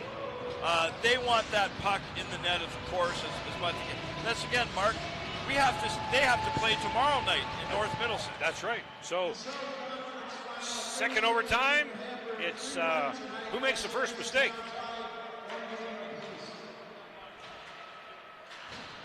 Albano dumps it deep. Icing called. Yeah, Mark, and you said it. At this point in time, after 4 periods, exhausted legs, I can tell you this is about mistake management. What I mean by management is you have to be there and ready to take advantage of your opponent's mistake because they are going to make them. And I'm sure that was the conversation in both dressing rooms. They've heard it before, but you have to say it. Mark, it's a blend of being smart, being patient, and ready to pounce, ready to jump. Well, both teams know what that means. They're at the head of their respective divisions, and now they're playing for the conference. And we have another icing whistle. Was that 2 or 3 in the span of 30 seconds to open this period? What you're going to see is that means, Mark, coaches want players to play it safe, and players are going to take the safe play. But look at Iaquinta there, Coach Iaquinta, his bunt. They seem loose and happy. Well, they're not the ones on the ice. So the Canadiens are in the zone. Getting a little shot on net. It parks itself right beside the net, back to the point. Fable gets the shot. High off the boards, on the back of the net.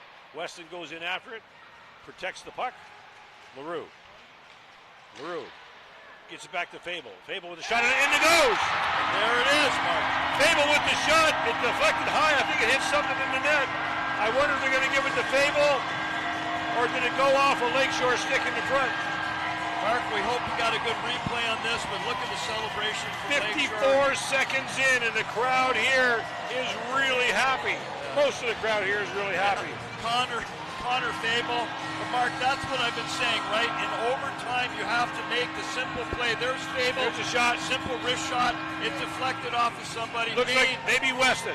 Weston went to the glass, so probably because it went upstairs, it hit something in front.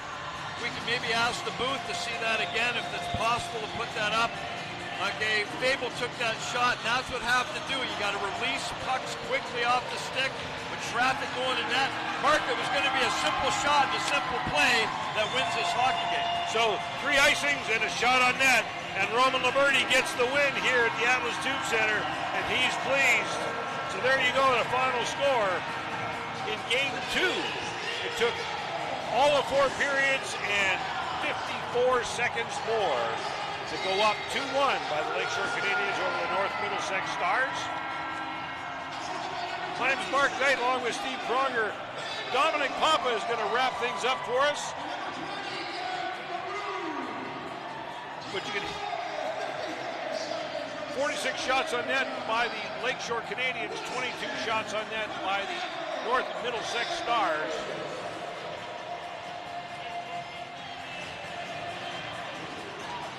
And this has been an exciting game at times. It has been a bit of an apprehensive game at times. Mark, the fans have been treated to almost 5 periods of hockey, and what a quality shot. What a quality opportunity for Lakeshore to really end that game on that goal in front of these fans. Really a special night here. All right, so there you see the final score. The Lakeshore Canadiens 2, the North Middlesex Stars 1. We're going to throw it over to Dominic Papa.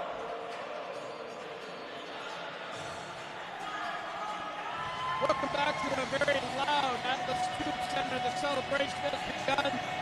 Game number 2 in the books of the West Division Final. The Lakeshore Canadiens prevail 2-1 in double overtime. take a 2-games-to-none lead in this series.